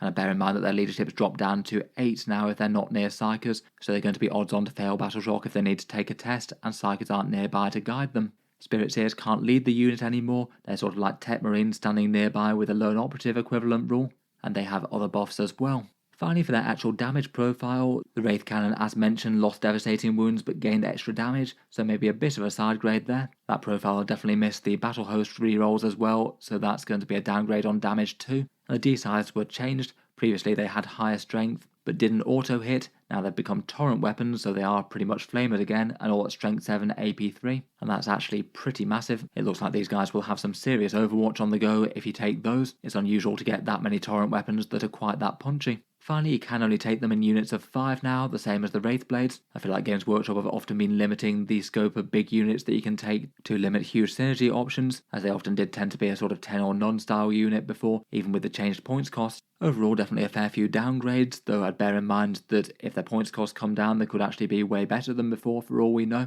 I feel like one of the most interesting things are those Torrent D scythes. That feels very problematic for enemy units trying to advance onto an objective with these guys next to it, and it is quite nice for Aeldari to have some actually chunky stuff to take some hits where everything else is trying to hide. Speaking of which, bear in mind that they don't get battle focus outside of their own unique detachments, so these ones aren't going to be doing those style movement tricks as mentioned in the core rule section.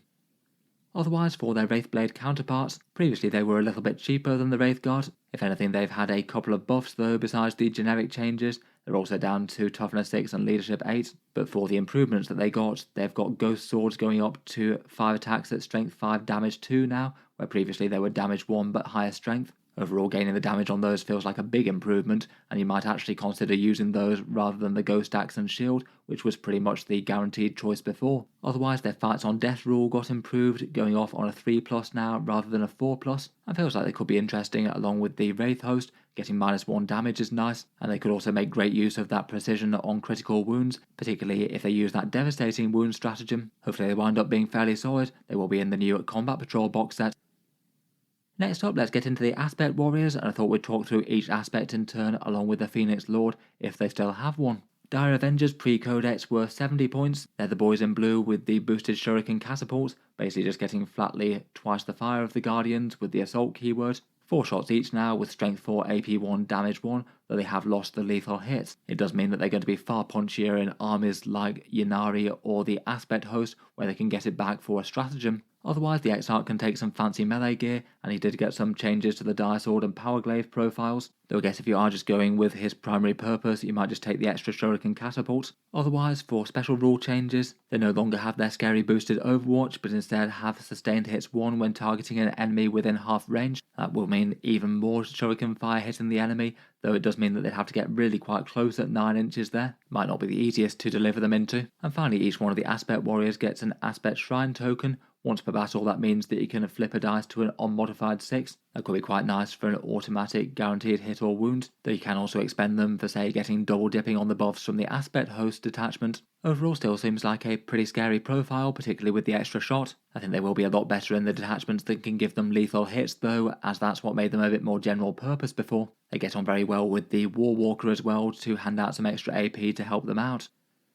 To lead them, we've got Azamon with his shiny new model. The Phoenix Lords keep their same stat line. Toughness 3, 5 wounds with a 2+ save and a 4+ invulnerable, and Azamon's melee and range has largely stayed kind of similar. The Sword of Azure is still a very general purpose melee weapon at strength 6, damage 3 with dev wounds. The Bloody Twins gain +1 strength, but lose the lethal hits in a similar way to the Dire Avengers. His special rule is swapped around as well. Previously it was free Overwatch and a +1 to hit. Now it's a move shoot move 6 inches, provided he's leading a Dire Avenger unit. That does feel like it's exactly what they'd want. Set up in a mid-board ruin, step out and blast the enemy with shuriken things, and then walk away so they can't shoot back very easily. Very nasty when, say, in Battlehost you could have other units firing fading and have things fading away. There do seem to be quite a lot of these shenanigans to keep Eldar units safe now. Otherwise, once per game he gets a massive damage buff against enemy infantry, the Bloody Twins gaining anti-infantry 3+, damage 3 and devastating wounds, which is quite a combo. That means he'd casually have a turn where he's just one-shotting a whole bunch of Terminators, which seems hilariously scary, though it does depend on the enemy having the right elite infantry that actually care about being shot like that. Overall though, his new datasheet seems incredibly powerful, and I wouldn't be too surprised if he got a points increase to reflect that.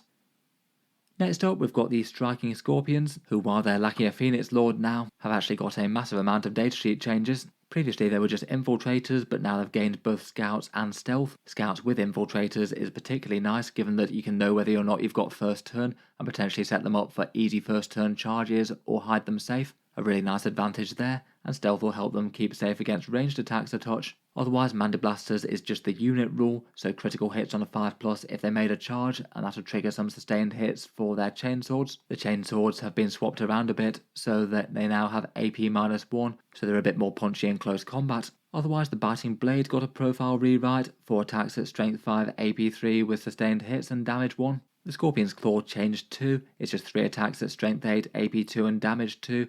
and hits on a 3+, but lost sustained hits. It looks like its range profile gains twin links, though weirdly seems to have been actually listed as the Chainsabers profile in the codex, which I'm guessing is a typo.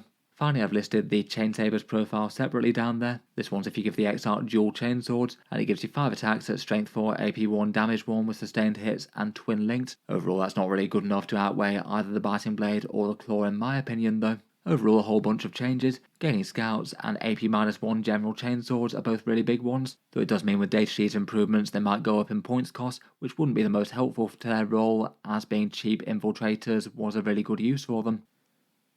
Next up, we've got the Howling Banshees, who are 70 points pre-codex. They feel like they're a unit that's really going to make good use of the battle-focused things, particularly denying Overwatch or boosting move. As before, they're Aspect Warrior Infantry with a 4+ save, 5+ invulnerable, and fights first. They still get their 4+ invulnerable save in melee. Probably the biggest change for them is that their weapons all gain anti-infantry 3+, so they're really going to be good at killing them, but a bit less good at killing, say, mounted things or tough stuff.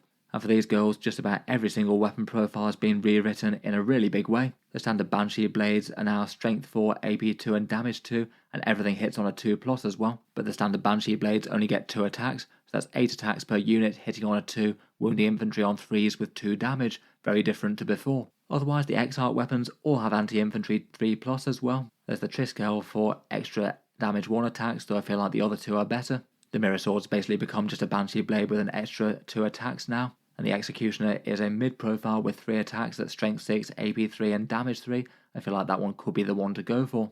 Otherwise, they still have their ability to advance and charge with a base 8-inch movement and a 10-inch one if you want it. That's a big threat range. They could be charging around about 21 inches across the board, potentially even more. Overall, they're definitely looking interesting, though aren't going to be able to help out against every enemy target, but they certainly seem murderous against things like standard Space Marines currently. To lead them into battle, we've got Jane Zar, and the Storm of Silence has got a few changes as well. The Blade of Destruction got consolidated into just the one profile. Previously it had a sweep and strike. Now though it's just a very nice and general purpose 8 attacks at strength 6, AP 3 and damage 2, also having gained the anti-infantry 3+ keyword. Seems like fairly punchy melee to lead the squad of Banshees into battle. Otherwise, for special rules like the Phoenix Lords, they've all been replaced wholesale. She loses the 0 CP Heroic Intervention one, which was situational but occasionally big, and also the +1 to hit, though I guess the Banshees in particular hit on 2+ anyway now. Instead, she gains automatic 6-inch advances for the unit, which is massive given that the Banshees can advance and charge. Not a lot is going to be able to keep them back from their target now. Her squad also ignores vertical move distance if that matters, and she personally gets to reroll wound rolls versus character keyword units, and that could help her out quite a lot against tougher stuff, though I guess she'd be wounding on a 3+ against characters anyway. Overall seems pretty scary, basically giving a Banshee squad extra movement and just a bit more punch to deal with tougher stuff with better AP. Next up, one of the most fearsome looking aspect warriors are the new Fire Dragons, 90 points per 5 of them, and having the 3+ armor save that their aspect has, and armed with the Dragon Fusion guns, which give you a single shot at strength 9, AP 4 and damage D6, with the assault keyword and melter 3 if you get within half range. So potentially for every failed save that could be D6 plus 3 damage if they can get to within 6 inches. As Games Workshop had teased, it does look like these get sort of like the Eradicator style rerolls. 4 rerolls to hit, wound and damage results against monsters and vehicles, so spectacularly good at laying them low. And if these guys get within even 12 inches of a vehicle, then there's going to be big problems for the enemy. Otherwise, with the new kit, the Exarch has a lot more weapon profiles to choose from. You can still take the Fire Pike, which is 18 inches and has strength 12, so a very reliable melter shot there. That one gains the assault keyword. He also has the option of the Dragon's Breath Flamer, which has gained AP -2. That gains the assault keyword as well, though I feel like that just detracts from the squad's main purpose a bit there. I can't really see as many people taking that, even if it could fry some infantry nearby. It's got the option of an Exarch specific Dragon Fusion gun, which is basically the same profile as the regular ones but gets Melter 6. I guess still probably not the one to take over the Fire Pike, but in theory that's a bigger maximum damage output if you get lucky with it. In theory, if you rolled a 6 on the damage output, that could be up to 12 damage from a single shot, and the Exarch himself could personally just warm round a battle tank. And then finally a Dragon Fusion pistol, which seems to punch just as hard as the fusion guns but only at 6-inch range, and a Dragon Axe paired with that. 3 attacks at strength 6, AP -4 and damage D6, which could make the unit a bit more general purpose, though I feel like a lot of the time you might want to advance towards your target, and that might mean that most of the time they're not charging. Plus he doesn't get the big damage rerolls in melee either, as that's locked to the shooting phase. Overall they seem like a pretty phenomenally scary unit, and they also get one of those aspect shrine things as well like the rest. I feel like an automatic 6 to wound on the fusion guns could really help out a bit there. Overall the fire dragons seem like they've gone from a massive threat to enemy vehicles to just a ridiculously ludicrous one. I have a feeling though that their points cost is going to increase due to that, and they're still going to be equally easy to take out in return. Basically just incredibly glass cannon now. They move in, destroy something with extreme prejudice, and then probably get killed in return, and you'll likely take a lot of points with their demise. If battle focus or anything could keep them safe though, that could be really massive.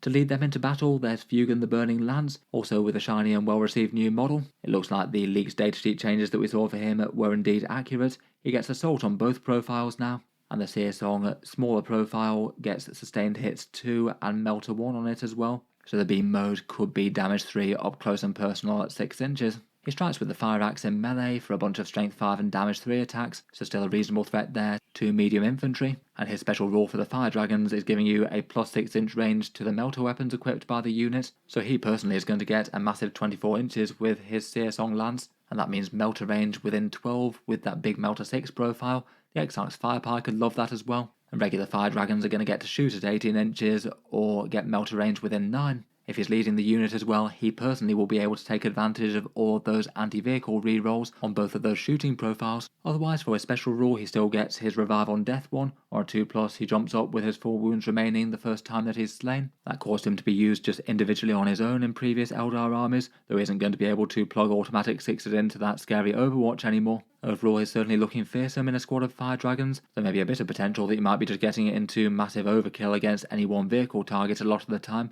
It might be more issues of delivering the dragons to where they need to be, as opposed to necessarily needing yet more scary damage out of them. I guess striking from further away definitely doesn't hurt though, with battle focus or maybe fire and fade or something to keep them safe. Next up, we've got the Shadowy Dark Reapers. These were 85 points pre-Codex, though I feel like they might well go up in cost given some datasheet improvements. They're long-range aspects with missile launchers, most of them armed with Reaper launchers. The profile on that one has been improved, so it's a bit punchier against tough stuff. The Star Shot profile now ignores cover at base, and is strength 10 and damage 3. The Star Swarm one could be okay against light infantry with good saves. It's now 2 attacks each with strength 4, AP 2 and damage 1 with ignores cover, so lower strength but more AP and no cover saves means that it could be good for killing say Sisters of Battle. Otherwise they still have the rule that resists any modifiers to their hit roll or ballistic skill, so they're going to be very accurate with those Reaper launchers. You can still take some indirect fire with a Tempest launcher if it makes sense to on the Exarch. They often got run for that in the past, and gain the other normal changes like the Aspect Warrior keyword, the Shuriken Cannon lethal hits, and the Aspect Shrine. They feel like they could be pretty punchy to use in the Aspect Host with the rerolls that you get built in with that, and also maybe the combination of both lethal and sustained hits if you expend their Shrine token. For the Phoenix Lord option to lead them, there's Morgan Ra. He was 115 points pre-Codex, and his stat line hasn't really changed too much here. His Relic Shuriken Cannon in the Morgatar is fairly similar, 6 attacks at strength 7, AP 2 and damage 2 with devastating wounds and ignores cover, so pretty good at harvesting the souls of enemy infantry, perhaps particularly Space Marines with that kind of profile. He fights at least fairly well in melee as well, though for the most part Dark Reapers are going to want to stay away from that. Otherwise, like the rest of the Phoenix Lord, he lost his +1 to hit buff, and he no longer is better against depleted units. Instead though, he's got a fairly fun special rule called Harvester of Souls, which means that if your entire Dark Reaper unit all focuses fire against one enemy target, you roll 1d6 for that unit and every other unit within 3 inches. On a 5+, each one of those takes d3 mortal wounds after the shooting has happened. It means that if the enemy is bunched up and has a big castle, then potentially you could throw a bunch of damage around it. Though it does mean that you wouldn't be able to fire things like Tempest launchers elsewhere, which might be a bit of a downside. Otherwise, his Faceless Death means that one model hit by his shooting has to take a Battle Shock test, and does so at a -1 to the test after he fires. Not usually the most impactful rule there, unfortunately. Might prevent the odd stratagem if it's absolutely critical. Overall, I don't feel like he's got really much better with this one. If anything, probably the opposite. He no longer directly buffs shooting, and the focus fire thing is kind of fun, but not really super high impact when rolling on a 5+. I'd hope that he stays at least kind of similar or gets cheaper. Next up, we've got the rather fun Vibro Wings of the new Swooping Hawks. 4+ save armoured aspect warriors with jump packs that move 14 inches. They can be joined by Autarchs as well, so they've got a leader choice, just the same as the rest of the aspects can be joined by Autarchs bar Shining Spears now. Pre-Codex they were 85 points and generally tended to be the small sort of unit that would jump on and off the board doing secondary objectives. Now though, they don't have the return to reserves things as their main special rule. That's been swapped out for Grenade Pack 1, which sort of feels like it's basically a use of the grenade stratagem, but not. After you've either made a normal advance or fallback move, or you've been set up on the table, you roll a dice for each model in this unit against an enemy unit within 8 inches, and then for each 4+ they take a mortal wound to a maximum of 6. Basically that amounts to when they finish a move next to a unit, they take a whole bunch of mortal wounds, more for bigger squads. A pretty reasonable chance to get the full 6 if you've got a squad of 10 of them. Otherwise though, their base last blasters remain unchanged, still spam strength 4 hits with AP 0 and damage 1 with lethal hits, so quite nice for stacking saves on anything that they can hit. The Hawk's Talons have been changed around a touch. It seems to have lost the assault keyword, which is a shame. No longer has 4 shots, but hits at strength 6, AP 2, damage 2, so it's sort of more of a Space Marine killer sort of weapon now. And otherwise, along with the new kits, the Exarch gained a bunch of new weapon options. If you still want the damage 1 anti-infantry, they can either take a scatter laser with its boosted sustained hits profile, an Exarch pattern the last blaster that's kind of similar to the old Hawk's Talon. That one's got strength 5, AP -1, damage 1 and lethal hits. Or a Sun Pistol and Power Sword, the Sun Pistol basically being a 2-shot last blaster up close. Feels like there's at least some draw for both the Hawk's Talon, Scatter Laser and the regular last blaster for the Exarch. Lots of good options there, and that grenade pack is pretty meaningful and will deal some alright mortal wound damage up close. I guess the auto wound from the Auspex Shrine could be quite nice to feed into an auto lethal for the Hawk's Talon maybe. Overall, they're definitely going to have a very different role though, given that they're not going to be jumping on and off the board like they were. Maybe not quite as vital as a result. They can still move fast, and they can hit a bit harder against stuff that isn't just light infantry now. Bararoth also gets a fun new model, and he was 125 points pre-update. His damage profiles are unchanged, with Fury of the Tempest being basically sort of a boosted las blaster. Strength 6, AP 1, damage 2 and lethal hits, and he has the Shining Blade in melee for a bunch of power sword attacks with damage 2 and sustained hits. He's now the one that allows these swooping hawks to be able to return to reserves, doing so at the end of the enemy turn if they're not within engagement range. And then also he gives you a 3-inch deep strike as well when they turn up again, though I guess that will be nerfed to a 6-inch deep strike in errata, much the same as it has been for anyone else. The close deep strike means they could get to interesting locations to deal damage or do secondary objectives and things, and could be nice for the grenade pack as well, as it means that you could just land things super close and then throw loads of grenades at the enemy, as well as all of their las blaster fire. Otherwise, his special rule Cry of the Wind is also a damage boost when they're set up on the board. In a turn in which he's been set up on the battlefield, every one of his own shooting attacks becomes an automatic critical hit, so that means that all of his attacks that hit will auto-wound. So really quite a big punchy shooting attack from him personally when he comes in, even if it's AP 1. I guess in the Aspect Host that could be extra punchy if you use the shooting stratagem on his swooping hawk unit. You could also get sustained hits on all of those and also ignores cover with the Aspect Shrine thing, and maybe even extra AP from a friendly Warwalker. With a bit of investment, his own shooting attack when he comes in from reserve could be pretty massive, never mind what the rest of his squad does. Overall seems pretty fun. I do wonder if his slightly lower strength and AP might make him a bit less interesting though, and jumping on and off the board isn't quite as cool for things that are quite so big investment compared with small cheap squads. For the Warp Spiders, they're the last of the Aspect Warriors to get new model releases this time around, and of course have their Phoenix Lord Lhykhis that we talked about at the start of the datasheet section. As before, they move 12 inches with their Warp Jump generators, which give them the fly keyword and a 12-inch move. And they still do their signature Flicker Jump move, moving 24 inches in the movement phase if they trigger it, though this time for each one that goes into the warp, you roll a dice, and on a 1 you take a mortal wound for the unit, so that means that you'd be rolling 5d6 per squad compared with the one that you would have rolled before. You are going to take some more casualties from that. Otherwise, for the weapon profiles, the Death Spinners used to have devastating wounds, but they've swapped that for ignored cover and AP 1. It means they won't be quite as good against things that they were wounding on 6s, but a fair bit better against things that they were wounding on 4s like lighter infantry. A lot of things won't be getting any saves against them when otherwise they would. Then we've got the Exarch that's got a bunch of interesting gear. He's got some of the most flexible options. If he just takes a regular Death Spinner, then instead that gets Strength 6 and AP 2, which is pretty punchy in its own right. Otherwise he can take the loadouts with the extra arms. If you go full range, you could have a Spinneret Rifle, which is a Strength 5 18-inch range Death Spinner, and paired with Death Weavers, which are a 6-inch range one with twin links. Or you could swap one of those out for some Power Blades, or even go for losing all your ranged attacks and go for the Power Blade Array. That gives him a kind of remarkably punchy 10 attacks at strength, AP -2, damage 1, twin links lethal hits profile, which is going to stack a bunch of saves at AP 2 on most things. Maybe could be one to consider if you're running with Lhykhis for the automatic charge out of the flicker jump. Overall, they still seem like a really interesting unit, particularly with boosted Exarch gear. They were a real staple before, given that they could just be flicker jumping around the board and doing secondaries near automatically, plus also jumping on enemy units with their death spinners when they do so. Overall, they still seem really quite solid despite the more risky flicker jumps. Feels like they could still be a good unit to play depending on points costs. Finally, for the mainline aspects and getting towards the jetbike section, we've got the Shining Spears, Aeldari jetbikes with toughness 4, 2 wounds and a 3+ save, moving a great big 14 inches, and in this update Games Workshop seems to have upped their damage output a fair bit, their lances in particular. At range their lances will get damage 3 each, whether it's the Star Lance or the regular laser lance, and that's also true in melee. The lances are all boosted up to hit on strength 5 now. They gain the anti-monster and anti-vehicle 3+ keywords, which is rather nice and makes them far more effective against those, and also have damage 3 as well, so they're going to be great against both tough monsters and vehicles and elite infantry. The Paragon Saber also gains an extra pip of strength as well, though I still say that the Star Lance is going to be the way to go there. Otherwise they did get a little bit more fragile, they no longer get a -1 to hit built in, and the invulnerable save no longer goes up to a 4+, but overall they're looking like really quite a punchy melee unit that's capable of dealing with tough stuff in the enemy rather well, and feels like they get quite a bit of value out of things like Aspect Host and the Windrider Host. That's definitely a profile that could be really intimidating at the right points cost. Being able to hit with damage 3 attacks in melee and take down tanks and vehicles with ease is something that the majority of melee units tend to struggle with. Otherwise, moving on to the other jetbikes of the army, first up we have the Windriders.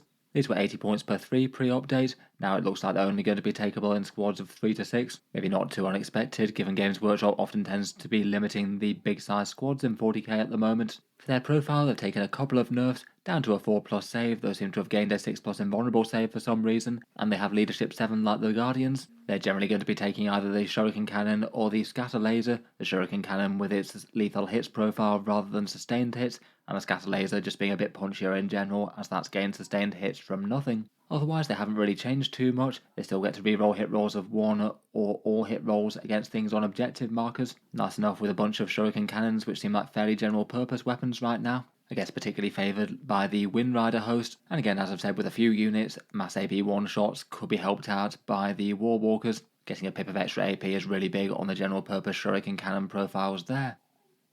Next up we've got the Shroud Runners. They were 80 points per 3 of these Ranger jetbikes with 2 riders, and they get 3 wounds per jetbike and OC2 as well. They can scout 9 inches into the midboard if they want to, and they have stealth so are a tiny bit harder to take out versus Windriders. For their weapons they get a scatter laser and also a Ranger long rifle hitting on a 2+ now at base. Previously I believe it was a 3+. They swapped their lethal hits buff for stripping cover for one thing that was hit by a Ranger long rifle.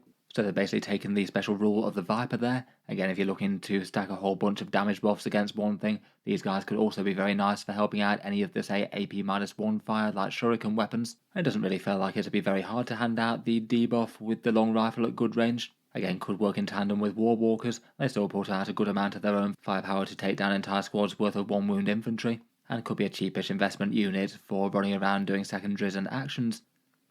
Next up we've got the Viper jetbikes, which pre-codex were 75 points, mounting a standard Aeldari heavy weapon with an underslung pair of Shuriken catapults. Again, the bright lance on these things won't be quite as standout as it was lacking Battlehost rerolls. Other than the squad size being increased to 2 if you want it, they swapped out their debuff rule, which means that they now get a -1 to hit for the enemy unit that they shot as opposed to the extra strip cover buff, which I would say probably isn't quite as strong, though I guess if you do ping that into a unit that's going to be doing a lot of damage next turn, maybe it might save the lives of a few Aeldari. I guess there'll be a focal unit for the Windrider host when they can take advantage of a bunch of the detachment options, and again I wouldn't be too surprised if they drop in cost a bit due to not being able to be fairly godly anti-tank with the Battlehost rerolls and Bright Lancers. Next up we've got the Warwalkers, which basically have got more fragile, but as mentioned gain that good special rule. 10-inch moving walkers with toughness 7 and a 3+ save. Previously they had a 4+ invulnerable save, but now it's a 5+, and they no longer have the -1 to wound at range, which was their special rule previously. Otherwise they can still mix and match any pair of Aeldari special weapons, so could be hitting out with a bunch of scary Bright Lancers. They scout move 9 inches and have the new battle focus, and as mentioned their special rule is crystalline targeting. One unit hit by this unit's shooting is marked. Any other Aeldari shooting this phase is improved by an extra AP -1 against it, so it could be a really nice one if you are planning to focus fire with a bunch of stuff. Like the Vipers, you can also take them in squads of 2 as well, which could be nice maybe in that Guardian Battlehost where they can take some vengeance for your Dire Avengers or Guardians. Overall, points pending, they do look like a really interesting unit. Going to be more fragile and easier to kill than before, but marking out some big damage buffs if you're trying to focus fire. Grav tanks next, and first up we have the Falcon. This one was 130 points pre-update and hasn't really changed. The Grav tank profiles move fast at 14 inches, are fairly fragile for vehicles with toughness 9, 12 wounds and a 3+ save. Dedicated anti-tank will make short work of them, even more so than some other stuff out there. And this one packs the Mighty Pulse Laser backed up by an Aeldari special weapon and a further Shuriken cannon. As previously, this one's got a transport capacity of 6, you can deep strike in, so you could drop this tank down, get some units out of it and fire, and it still has the rule where it buffs their wound roll, so they can reroll wound rolls against targets that are shot by the same tank. Previously they tend to get a lot of use with fire dragons who really wanted that full wound reroll. They can do that themselves now though, so it might be a little bit less critical to have a Falcon to do that unless they're shooting against infantry. I guess these would still get them where they need to be though. Overall still seems usable, it's maybe just the question of what they want to transport in them now. Next up we've got the Fire Prism, which has got the same sort of stat line but the big prism cannon profile, either firing focus for 2 shots out at strength 18, AP -4 and damage 6, or the dispersed mode which has gained an extra pip of AP. 2d6 shots at strength 6, AP 2 and damage 2 to size down some Space Marines or lighter infantry.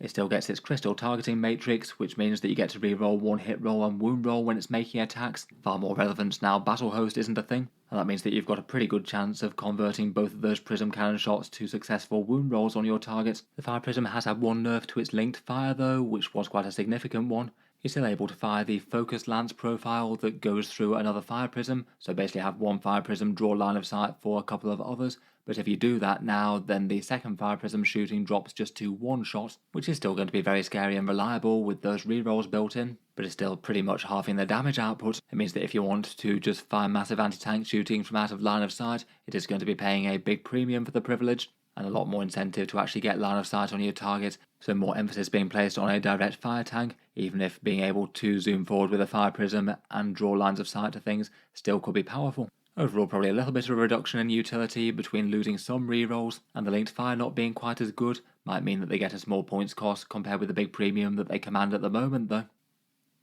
The Night Spinner is the Aeldari artillery grav tank with some monofilament things. Like the weaving weapons of the Warp Spiders, this one loses devastating wounds and instead gains AP -1, which is quite a big deal to this one given its twin-linked nature. It's also had its slowing down rule toned down a bit in a similar sort of way to the Astra Militarum books. It now only subtracts -2 from the move characteristic and -2 for charges. It no longer -2 from advances, so it means that things hit by it won't be quite as static. Again, this one was being charged at a really big points premium between the option for twin-link devastating wounds, potentially Strands of Fates to throw in extra devastating wounds into the mix, and a better debuff rule. Again, hopefully should be some scope for the points coming down if Games Workshop feel generous.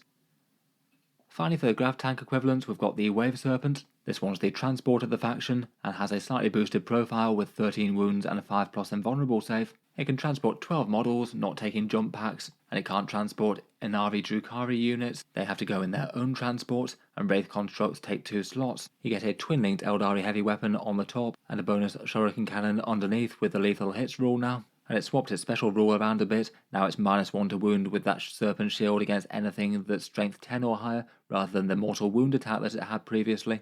I guess it's the choice for delivering big scary squads of 10-man aspects into the fight. Things like Dire Avengers would enjoy, as might Howling Banshees potentially if they're not just charging from behind terrain. There's a few more options that'll get on well with it than the Falcon, given it can take bigger units.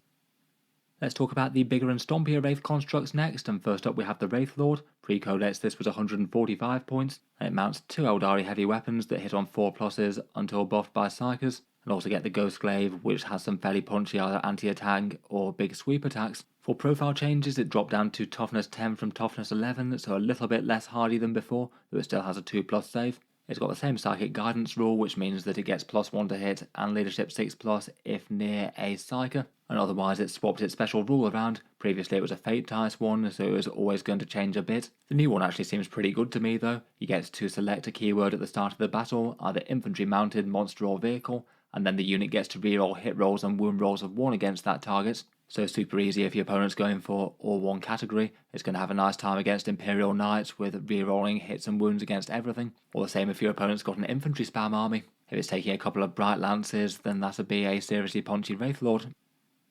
Otherwise, it's got its bigger brother here as well in the Wraith Knight, which got split into 2 different datasheets, one ranged profile and one with the Conclave. This was something that a fair few people were hoping that they might do, given that they were sort of having to charge the overall unit cost for the same cost as the Conclave one, and it meant that the melee version was just pretty overshadowed, and they have got slightly different special rules as well now. Profile-wise, I guess because it's a sort of half-crewed vehicle, it still gets battle focus, and it doesn't have the psychic guidance keyword either. Profile-wise, both versions have had some changes. They move faster at 12 inches, and potentially faster yet with battle focus. But they're not quite as sturdy unless you take the scatter shield anymore. Previously you had -1 damage on all of your Wraith Knights, but now it's just if you take the scatter shield and it's linked in with the 4+ invulnerable save that brings. Kind of makes sense really for that one in some ways. I feel like it really needs to have some serious advantages to overcome not taking another weapon. So you're now either choosing a Wraith Knight that's way sturdier but also doesn't hit as hard, or one that just goes all in for the damage. Again, with the right points cost to balance that seems like a good change. For its actual weapon profiles, the Heavy Wraith Cannon loses the blast keyword, so it's even less good against heavy infantry now, really dedicating itself to anti-armor, and the Sun Cannon still has a similar amount of shots but gain reliability. It's up to d6 plus 4 shots as opposed to 2d6, still hitting at the Strength 8, AP 3 and Damage 3. Otherwise, it's traded out its special rule for 2 new ones. This one gets Titanic Strides, so basically the sort of knight style move through terrain rules. You can move over enemy models, through any terrain pieces that are under 4 inches in height, and you can move through bigger stuff as well, though you roll a dice and on a 1 it gets battle shocked. The Conclave version is kind of similar to that, except you just don't have to roll, it just moves straight through things anyway. Otherwise, the ranged version gets point-blank devastation. If you're within half range, then you get to re-roll the number of dice for attacks with the Heavy Wraith Cannon and the Sun Cannon, so even more reliability for the number of shots there. For sheer damage output though, again this will be a big one for losing both the Strands of Fate to plug in automatic 6s to devastating wound Wraith Cannons, and also the Battlehost re-rolls, which really made them far more reliable to hit. Those are both absolutely massive for the ranged version. And I feel like overall the unit could come down in cost really quite a long way thanks to that. I feel like maybe it wouldn't be the worst if it was dropping down to something more in the lines of 400 points or so, as opposed to the 500 it is now. Otherwise, it's got its counterpart with the Conclave. Not really too much in the way of changes on this one. You can still pair the Conclave with a Heavy Wraith Cannon or the Scatter Shield if you want. The Conclave big hits are 5 attacks with Strength 18, AP 3 and Damage 6, or it can sweep for a bunch of Damage 2 hits. It doesn't really get quite as exciting special rules, and only really has a small advantage over the ranged version in that it can move through all models and terrain features no questions asked, and doesn't have the chance of taking Battle Shock. Perhaps the biggest win for this one though is just having a separate datasheet so it can have its own points cost and get adjusted for balance if Games Workshop choose to. Next up we've got the aircraft, which Games Workshop haven't been helping out much in 10th edition. The Hemlock Wraith Fighter moves fast and is an off-the-board flyer, so will come in from Strategic Reserves turn 2. This one's a Toughness 8 flyer with 12 wounds. It gets a bunch of heavy D-scythe attacks that hit on a 4+, and there's no sort of psychic guidance thing to make that any better. It does have the Wraith Construct keyword though, so I guess could be helped out a bit in the Wraith host, or helped by marking things with Spirit Seers. Otherwise it still has its same special rule, and the aircraft don't get battle focus or anything like that. This one is pretty much the same as it was before, but losing the battle host rerolls will be a big deal for those big punchy profiles. Next up, the Crimson Hunter was 160 points previously, again will not like the loss of battle host rerolls, and comes with a Pulse Laser and then a pair of either Bright Lances or Star Cannons. It still gets its big damage boost against fly stuff, so +1 to hit and +1 to wound. In general, for planes it wasn't one of the worst in 10th edition at least, though I feel like with the loss of the rerolls, its damage output goes down a lot. The one thing it did get was the Aspect Warrior keyword, so I guess that's some reroll hits or wounds if you happen to be in that particular detachment, and it could use a few of the stratagems if it made sense to. I hadn't spotted this earlier, but it does seem like the Webway gate has been removed from the Codex as well. Sorry, I forgot to mention that with the removed units list. Previously this was just a spectacularly overcosted fortification that allowed you to arrive from reserves. At its current points cost of 220 it might as well not have been in the Codex. I guess Games Workshop treating this one as just fancy terrain to look great on the battlefield, and to be fair I think it is a cool looking terrain piece.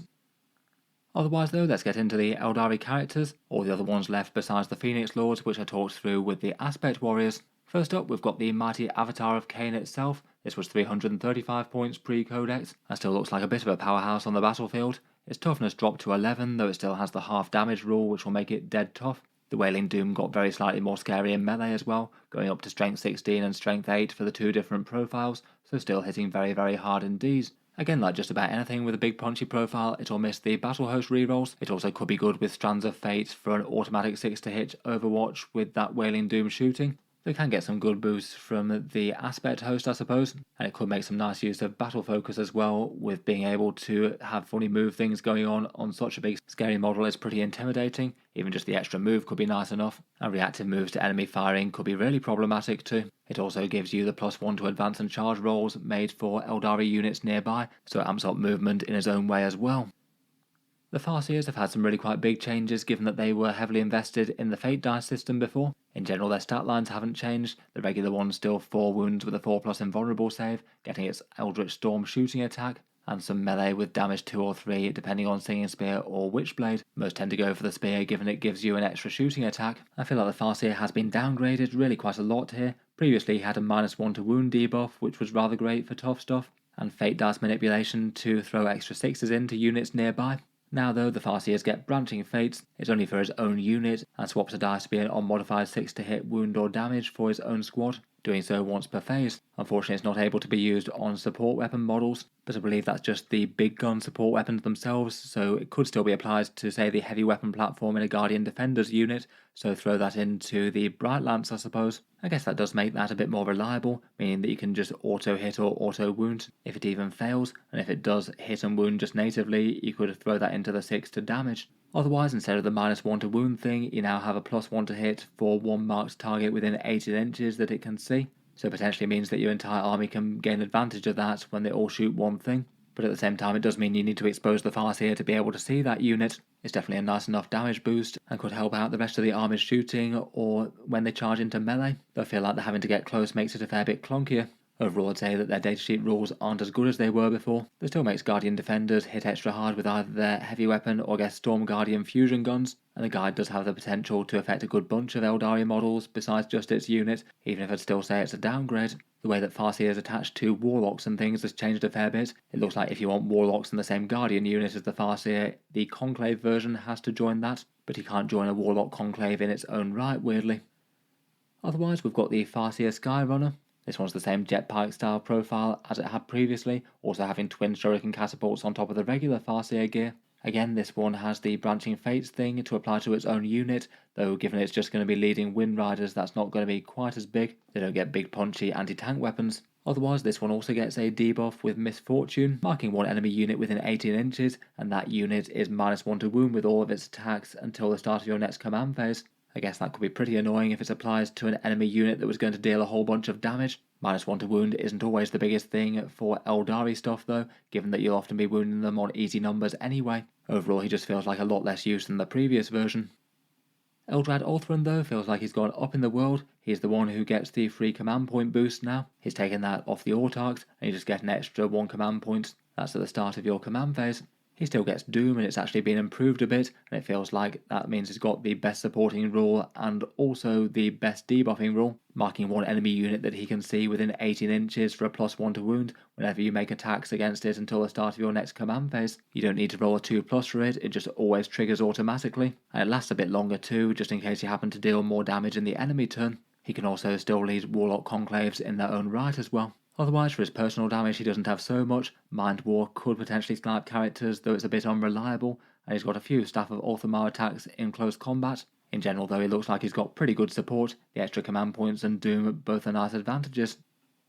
Next up, we've got the Warlock at 45 points. These can be attached to units that already had leaders such as Autarchs, and rather than a choice of spells now, they just have one each. This guy has Runes of Fortune, so it's always -2 to charge his unit, which is okay situationally, but not really reliable. Warlocks get a rule called Psychic Communion now to make their shooting a fair bit better. They get +1 strength and +1 attack to their Destructor profile, up to a maximum of +2 of each, for each friendly psyker within 6 inches. So alongside a Farseer, he's getting an average of 4 or 5 attacks with strength 6, which doesn't hurt I suppose.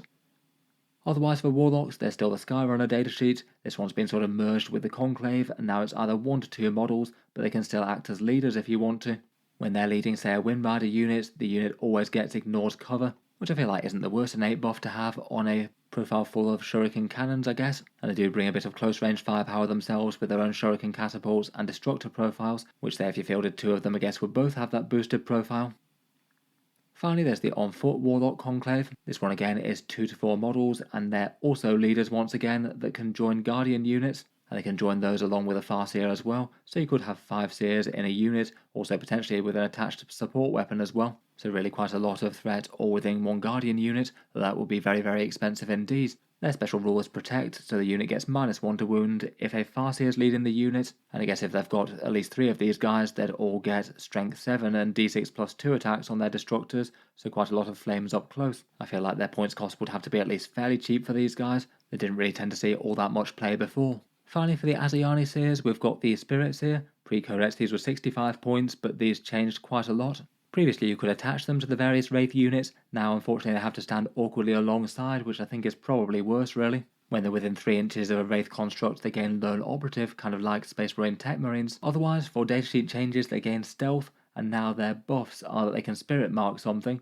so in the movement phase you nominate 1 non-Titanic Wraith construct within 6 inches and 1 unit that's visible to the Spirit Seer, and then the Wraith constructs gain sustained hits 1 against that nominated enemy. I guess doesn't hurt for things like the Wraithguard Wraith Cannons or the Wraithblaze melee attacks, but doesn't work on the D-scythes, and otherwise you keep the same sort of similar healing rule, either healing a model for D3 wounds within 6 inches, or resurrecting a model that was previously destroyed. This is in addition to getting the +1 to hit and the extra leadership that comes from the Wraithguard or Wraithblade datasheets just from having a Psyker of any sort nearby, and also anything else they gain from the Spirit Conclave detachment. Overall feels like they could be a bit clunkier and harder to use alongside the Wraithblades and Wraithguard. I feel like they were pretty happy just leading the unit before, and it means you can't put enhancements in the squad. It feels like they could have some awkward times trying to coordinate with the melee versions as well, given that you might move up the board with them and then they might just go off charging by themselves, leaving the Spirit Seer without any lone operative style protection. I guess you'd have to hide him in the bottom of a ground floor ruin or something. Overall maybe feels like they're a bit harder to use, though will be a central unit in the Wraith host just out of necessity. Next up we've got the Autarchs. We've only got the 2 variants now in the on foot one and the jump one. The Skyrunner went to Legends. These have had some pretty thorough changes to loads of their profile bits. They're 4 wound characters with a 4+ invulnerable save and a 3+ armor, and they can take a big selection of the various different aspect gear. Probably in melee it's still going to be the Starglaive that they want, with strength 6, AP 3 and damage 3 now, so that one's got a fair bit punchier, and backed up by some nasty shooting, maybe a Reaper launcher, now it's strength 10 and damage 3, or perhaps a Dragon fusion gun. It seems that they no longer have any rules representation for their Banshee masks or their Mandiblasters anymore, though they could gain advantage of those things if they join the relevant units. As mentioned, they can lead any of the on-foot Aspect Warrior squads as well as the Guardian Defenders and Storm Guardians, and they do get the relevant special rules too. So they will have fights first with the Howling Banshees, and they will gain Infiltrators, Scouts and Stealth with the Striking Scorpions, so you can have these guys right in the midfield with them if you'd like, which is pretty fun. Now for their special rules, they don't generate command points as that's Eldrad's thing, but instead they get some of the more captain style discounted stratagems, so reducing the cost of a stratagem by 1 CP, all very nice for a focal unit that you're going to do some big synergy things with. And the on foot one also allows you to reroll advanced rolls and reroll all rolls made while using agile maneuvers if they happen to be, say, fading back d6 plus 1 inches. Overall, still pretty interesting stuff I think. The Starglaive gives you some pretty punchy melee, could be interesting to a few aspects out there. Free stratagems are one of the biggest draws as well, and the movement things being another small bonus. I feel like his actual damage output is going to be a bit more of his battlefield role though, and I feel like maybe a slightly reduced cost on the Autarch might not be the worst thing in the world. Otherwise, the Way Leaper has changed massively as well. He's no longer a lone operative, so isn't going to be running around reviving with the Phoenix gem. Instead, he's going to be a leader for Swooping Hawks or Warp Spiders. Otherwise, he moves really fast with a big 14-inch movement still. I guess that means he can move slightly faster than the Warp Spiders do. He gets the same cheaper stratagem ability, which again seems pretty massive with the amount of damage that certain aspects can do. And his special rule is that you get to refund the Battle Focus token on a 3+ when you use an agile maneuver for this model's unit, so they don't get better ones, but they do have the chance of getting one for free. I guess you'd be weighing up these Autarchs versus the Phoenix Lords as leaders for their various different units out there.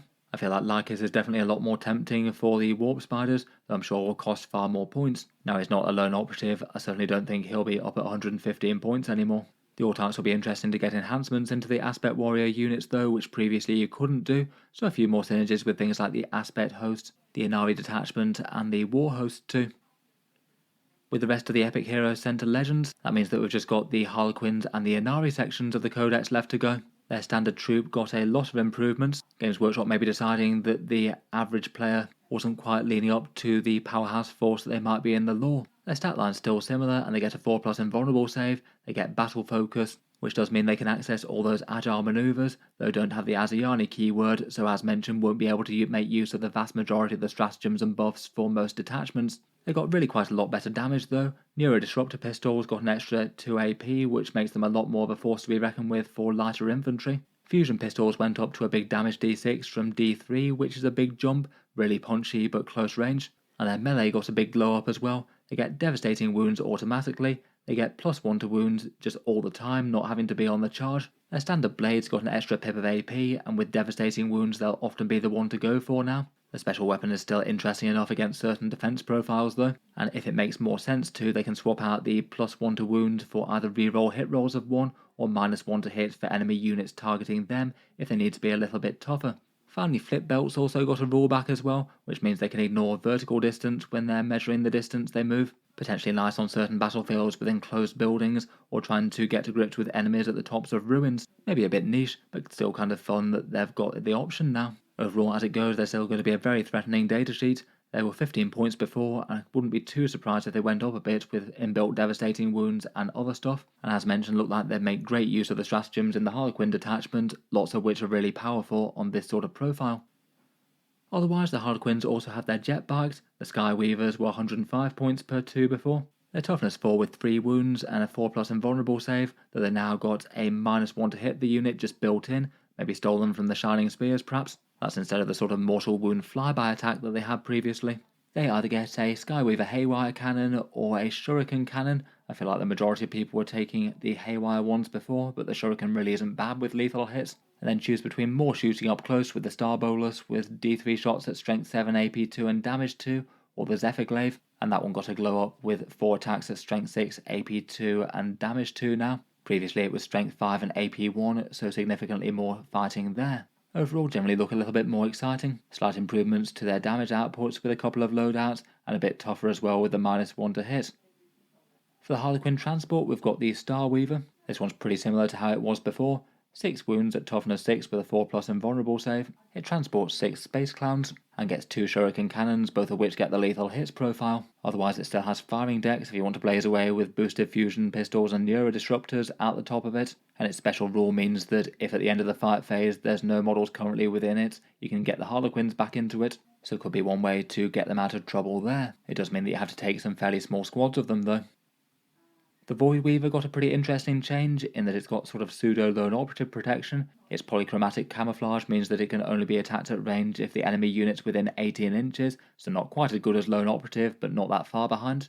It could mean that it could be in a kind of annoying gun platform. It's only 24-inch range on both of its guns now, but it could move to get those in range of things in the midboard, and hopefully stuff that are further back would struggle to hit it. Otherwise it's pretty similar stats to the Starweaver. It gains the stealth special rule though. So even if you can shoot it, it's not quite as easy to gun down as it used to be.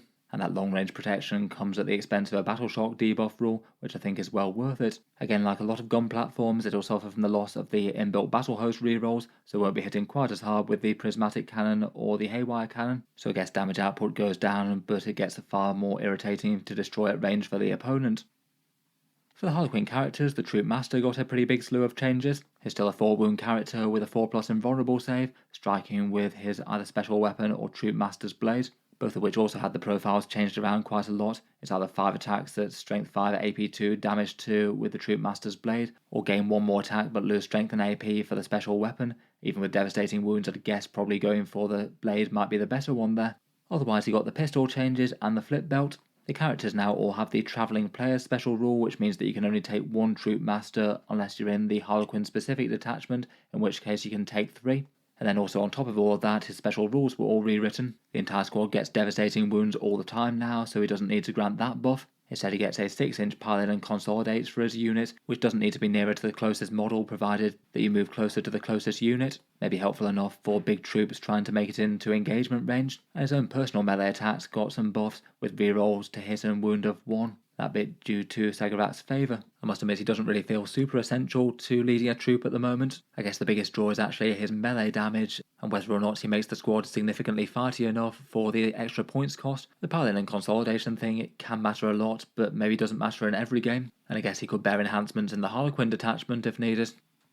Otherwise, we've got the Lone Operative Death Jester. He attacks with the Shrieker Cannon, which got a profile change again.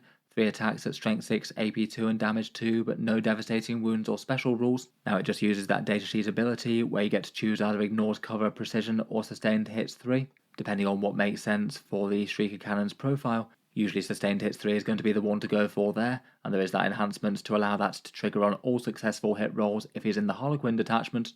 He still has a special rule to hand out a Battle Shock test with a -1 to the test if you actually slew a model now, but it doesn't work on monsters and vehicles. Either way, not the biggest deal in the world, and again it has the limitation of no more than 1 per army. Cheapish lone operatives that can contribute at range are rarely the worst thing to have in an army. He's unlikely to be ever particularly stand out for the damage output for his cost given his protection, but could be interesting enough to have around to screen and do lone operative things. The Shadow Seer is the Harlequin Psyker, who has fairly similar profiles once again. Not really too much damage with the misstave in close combat, but chips in a bit. Their main special rule now is to stop enemies shooting them at greater than 18 inches away with the Fog of Dreams. Maybe not too unhelpful, but for Harlequin units that likely are wanting to venture up close to the enemy, it might not protect them from all that much enemy fire. Otherwise, they've got another fun special rule, which means that enemy melee weapons have the hazardous special rule when attacking this unit.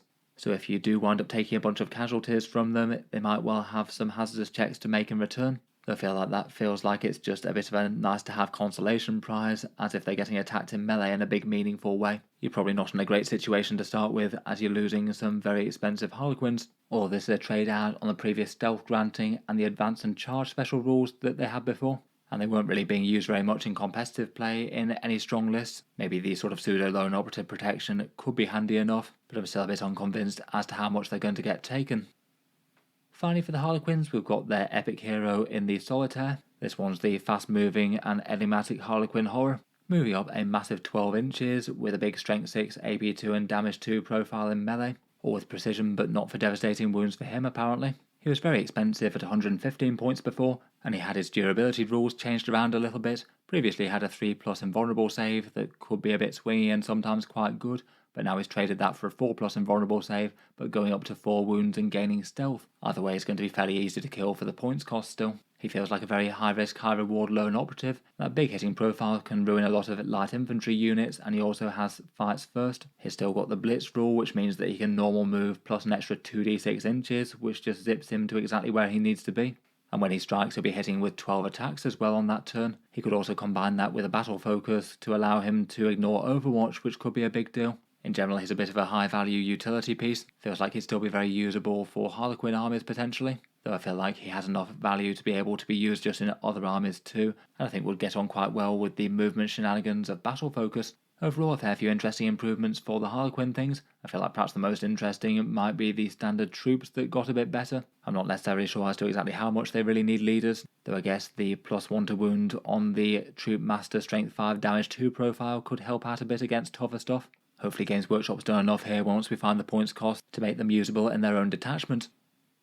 Finally, we have the Ynnari units with their 3 unique datasheets for the Cult of the Death Elves, and also the reprints of their Drukhari units as per Codex Aeldari with a few alterations. First up we have Yvraine, who still keeps her Storm of Whispers pretty much intact, which is kind of surprising. That one can be pretty ruinous to enemy infantry units with its d6+3 attacks at Strength 2, AP 2 and AP 1, but anti-infantry and devastating wounds often means that it'll throw out quite a lot of mortal wounds against infantry. Otherwise, she's got some devastating wounds attacks in melee, and she had her abilities shifted round a bit. Word of the Phoenix is more powerful than it used to be, restoring D3+1 models now rather than just D3, and Herald of Ynnead has been swapped from a 5+ feel no pain to a big damage rule, re-rolling wound rolls against one nominated target in the fight phase. It seems like perhaps the best unit for her to go with now might well be the Incubi. They decided that she wouldn't be able to lead Harlequin troops anymore, so she swapped those out for the option to lead Ynnari Incubi. And they've got some fairly general purpose profiles with a bit of AP and extra damage, so it seemed like the sort of thing that the fights first that you could get from the detachment or the Vizarch and Yvraine's big wound rerolls would really quite enjoy.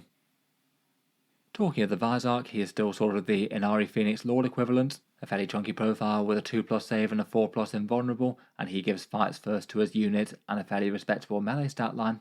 He's now got 3 different attacks, either a sustained hits 2-1 that hits at 8 attacks at strength 4, AP 1, damage 1, a duelist stance that's got 6 attacks at strength 5, AP -2, damage 2, with devastating wounds and precision, and then a mythic stance which has interestingly got anti-epic hero 2+, and 4 attacks at strength 3, AP -4 and damage 3. It means he could potentially be singling out some very mighty characters to lay low.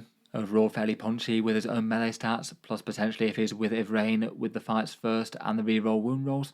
Again, feels like that pair could be an interesting one to go alongside Incubi if the troops are no longer an option. Finally, we've got the Incarn, the avatar of the God of the Dead. In general, the datasheet for this one has got a little bit worse, but I suspect that it might well come with a points drop given that it was a rather princely 350 points previously. First up, it did gain Deep Strike, though in general it might just be better to have it on the board and just warping to where your units die. Its inevitable death roll isn't quite as flexible though. You can only trigger it in the opponent's turn now, and only when your units die, not when any unit does. But still, it's a big manoeuvre to be able to put this big scary avatar down at the place where one of your squads was wiped out, and then potentially just set up for a perfect countercharge and murdering next turn. Otherwise, for its datasheet, it's lost its half damage rule, which is quite a big deal for its survivability. Instead, it just has a heal D3 wounds ability when you kill a unit. That really is a big impact, and I'd hope that it would come down in cost really quite significantly, and losing the Battlehost rerolls on that big profile for Vilith, the Sword of Souls, that's going to eat into the damage for that really big hitting profile. Overall though, no reason that this couldn't still be an incredibly strong model, it just needs to cost less. Being able to warp to the site of a slain Ynnari unit is really nice. It just needs to appear somewhere after the opponent's done the majority of their damage for the turn and can't do anything about it, and then hit back hard, going in with some swirling soul energy torrents and then its melee profile. As mentioned previously, if you're taking any of these Ynnari units, they can only be in their own detachment, and they look at the other Asuryani epic heroes like Eldrad. Finally, we've got the Ynari Drukhari units, which I'll just cover really quite quickly. Basically, most of these are pretty much the same as they were before, just able to use the Ynnari detachment synergies and having the odd keyword changed around or ability altered so it works for Ynnari and not Drukhari pain tokens. They all have the faction keyword on the bottom right as Ynnari, they all get battle focus and that disparate paths rule. And you still get battle line for Kabbalite warriors and witches, so you can still take a bunch of them. For the Kabbalite warriors, their only main change was that their sticky objectives gets removed if the opponent controls the objective at the end of any phase. Still pretty great to have multiple squads of them running around in Venoms to trigger that though. The witches just have the grenade keyword outright and it's not tied to the Phantasm grenade launcher. I feel like they might struggle to be quite as scary without Lethal Hesperax as an option to lead them. Their melee profiles are only really all that great at taking down lighter infantry. The Incubi at the right points cost feel like the focal units that things like Ivrain and the Vizark should be wanting to lead. Their Claves with Strength 4, AP 2 and Damage 2 really like the wound rerolls. They'd be the go-to if Harlequins are no longer an option. Reaver Jetbikes are still available to field. Their Cluster Caltrops was changed slightly to reroll the whole result of their eviscerating flyby attack, but otherwise not really massively significantly changed in any huge way. I guess they could be cheap expendable Jetbike units that could die on objectives to do things like trigger sticky objectives, the reactive moves and the avatar jumping around. The Raider and Venom are locked to transporting just the Drukhari infantry models in the book, plus the Vizark and Ivrain. No big changes on the Raider, though it all missed the Battlehost rerolls I suppose. The Venoms I think will still be good for Kabbalite warriors. They're not going to be quite as fearsome without Bladestorm to amp up their shooting though. I guess you could use lethal hits and ignores cover if you wanted for the Ynnari stratagem, though it doesn't seem quite as good as other things like the Aspect warriors. And finally we've got the Archon and Succubus. The Archon gets some completely different rules. He gets the sort of captain style reduced stratagem cost for the Kabbalite warriors or Incubi that he can lead. Some of the Ynnari stratagems are good but maybe a little bit more on the niche side. And otherwise his big rerolls to wound trigger if the unit is below its starting strength as opposed to with a pain token. Finally we've got the Succubus who can lead the witches for a sustained hit 1. Her buff for fights first now triggers if the squad's below its starting strength as opposed to with a pain token. Unfortunately still doesn't really help them out against the things they need help with, which is everything that's toughness 4 and higher. Overall no huge enormous surprises on the Drukhari datasheets. It's not really much of a look at any changes they might get for their codex when they get it. It'll be interesting to see whether or not the eventual Codex Drukhari ones match these or wind up being completely different. For the units, cheap Kabbalite warriors split with Venom seem nice for sticky objectives. Reavers might be good for the fast small unit role, though I'm sure Ynnari players will be missing the Mandrakes and the Scourges that they might have had in their collections already, and Incubi looked like a solid option for the Vizarch and Ivrain if you want to make use of them. You could have 10 of them jumping out of a Raider alongside them. In any case, that was certainly a pretty enormous Codex overhaul. Certainly feels like one that Games Workshop have just taken the index and thrown most of the rules away and rewritten new stuff. Definitely feels like an interesting time for Space Elf players, though there is definitely some disappointment mixed in with the good stuff. Always sad to lose datasheets, maybe Karandras and Iriel in particular, and same for the Ynnari players that lost some of their units, which is pretty unfortunate, and otherwise just a massive amount of stuff has shifted. Battle Focus is a really impactful main faction rule that I think is going to be good, but also far less easy to use than just say built-in Battlehost rerolls. Hopefully some of the units will be a bit better balanced without those in the way though. Most of the detachments I think have something at least fairly interesting to draw you to them. Teleporting infantry in the Seer Council looks fun. Aspect warriors with big rerolls and really punchy shooting looks nasty. Lhykhis plus warp spiders just seems like a massively shooty threat that the opponent almost certainly isn't going to be able to do much about before they hit them hard. And Asmon with Dire Avengers also looks really scary for the midboard, jumping out of terrain, rinsing things with shuriken catapults, and particularly Terminators with his own inbuilt rules, and then hiding again. In any case, will certainly be interesting to see what people wind up taking when the dust settles. Let me know your first impressions of the Codex down in the comments below. What stuff are you most keen to put on the table and why? As mentioned, a big thank you to Toy Snowman for sponsoring the video. Feel free to check out their store in Canada down in the video description. As mentioned, they should be having a good amount of the new Aeldari stuff coming out, and there's plenty of other discount retailers linked around the world if you want to support the channel elsewhere as well. In any case though, I'll leave this one there for now. I'll hopefully be back for another video in a few hours time just talking through a few of the new releases and a bit of the popularity for them, and hopefully a few more Aeldari videos over the next week or so, though I might have a little bit more time to talk about some other things too. In any case though, an absolutely massive thank you for listening. Feel free to check out the channel's Patreon page if you'd like to help support content like this. It is the main thing that allows me to do videos like this as my full-time thing. But in any case, just an enormous thank you for listening, and I'll hope to see you guys next time.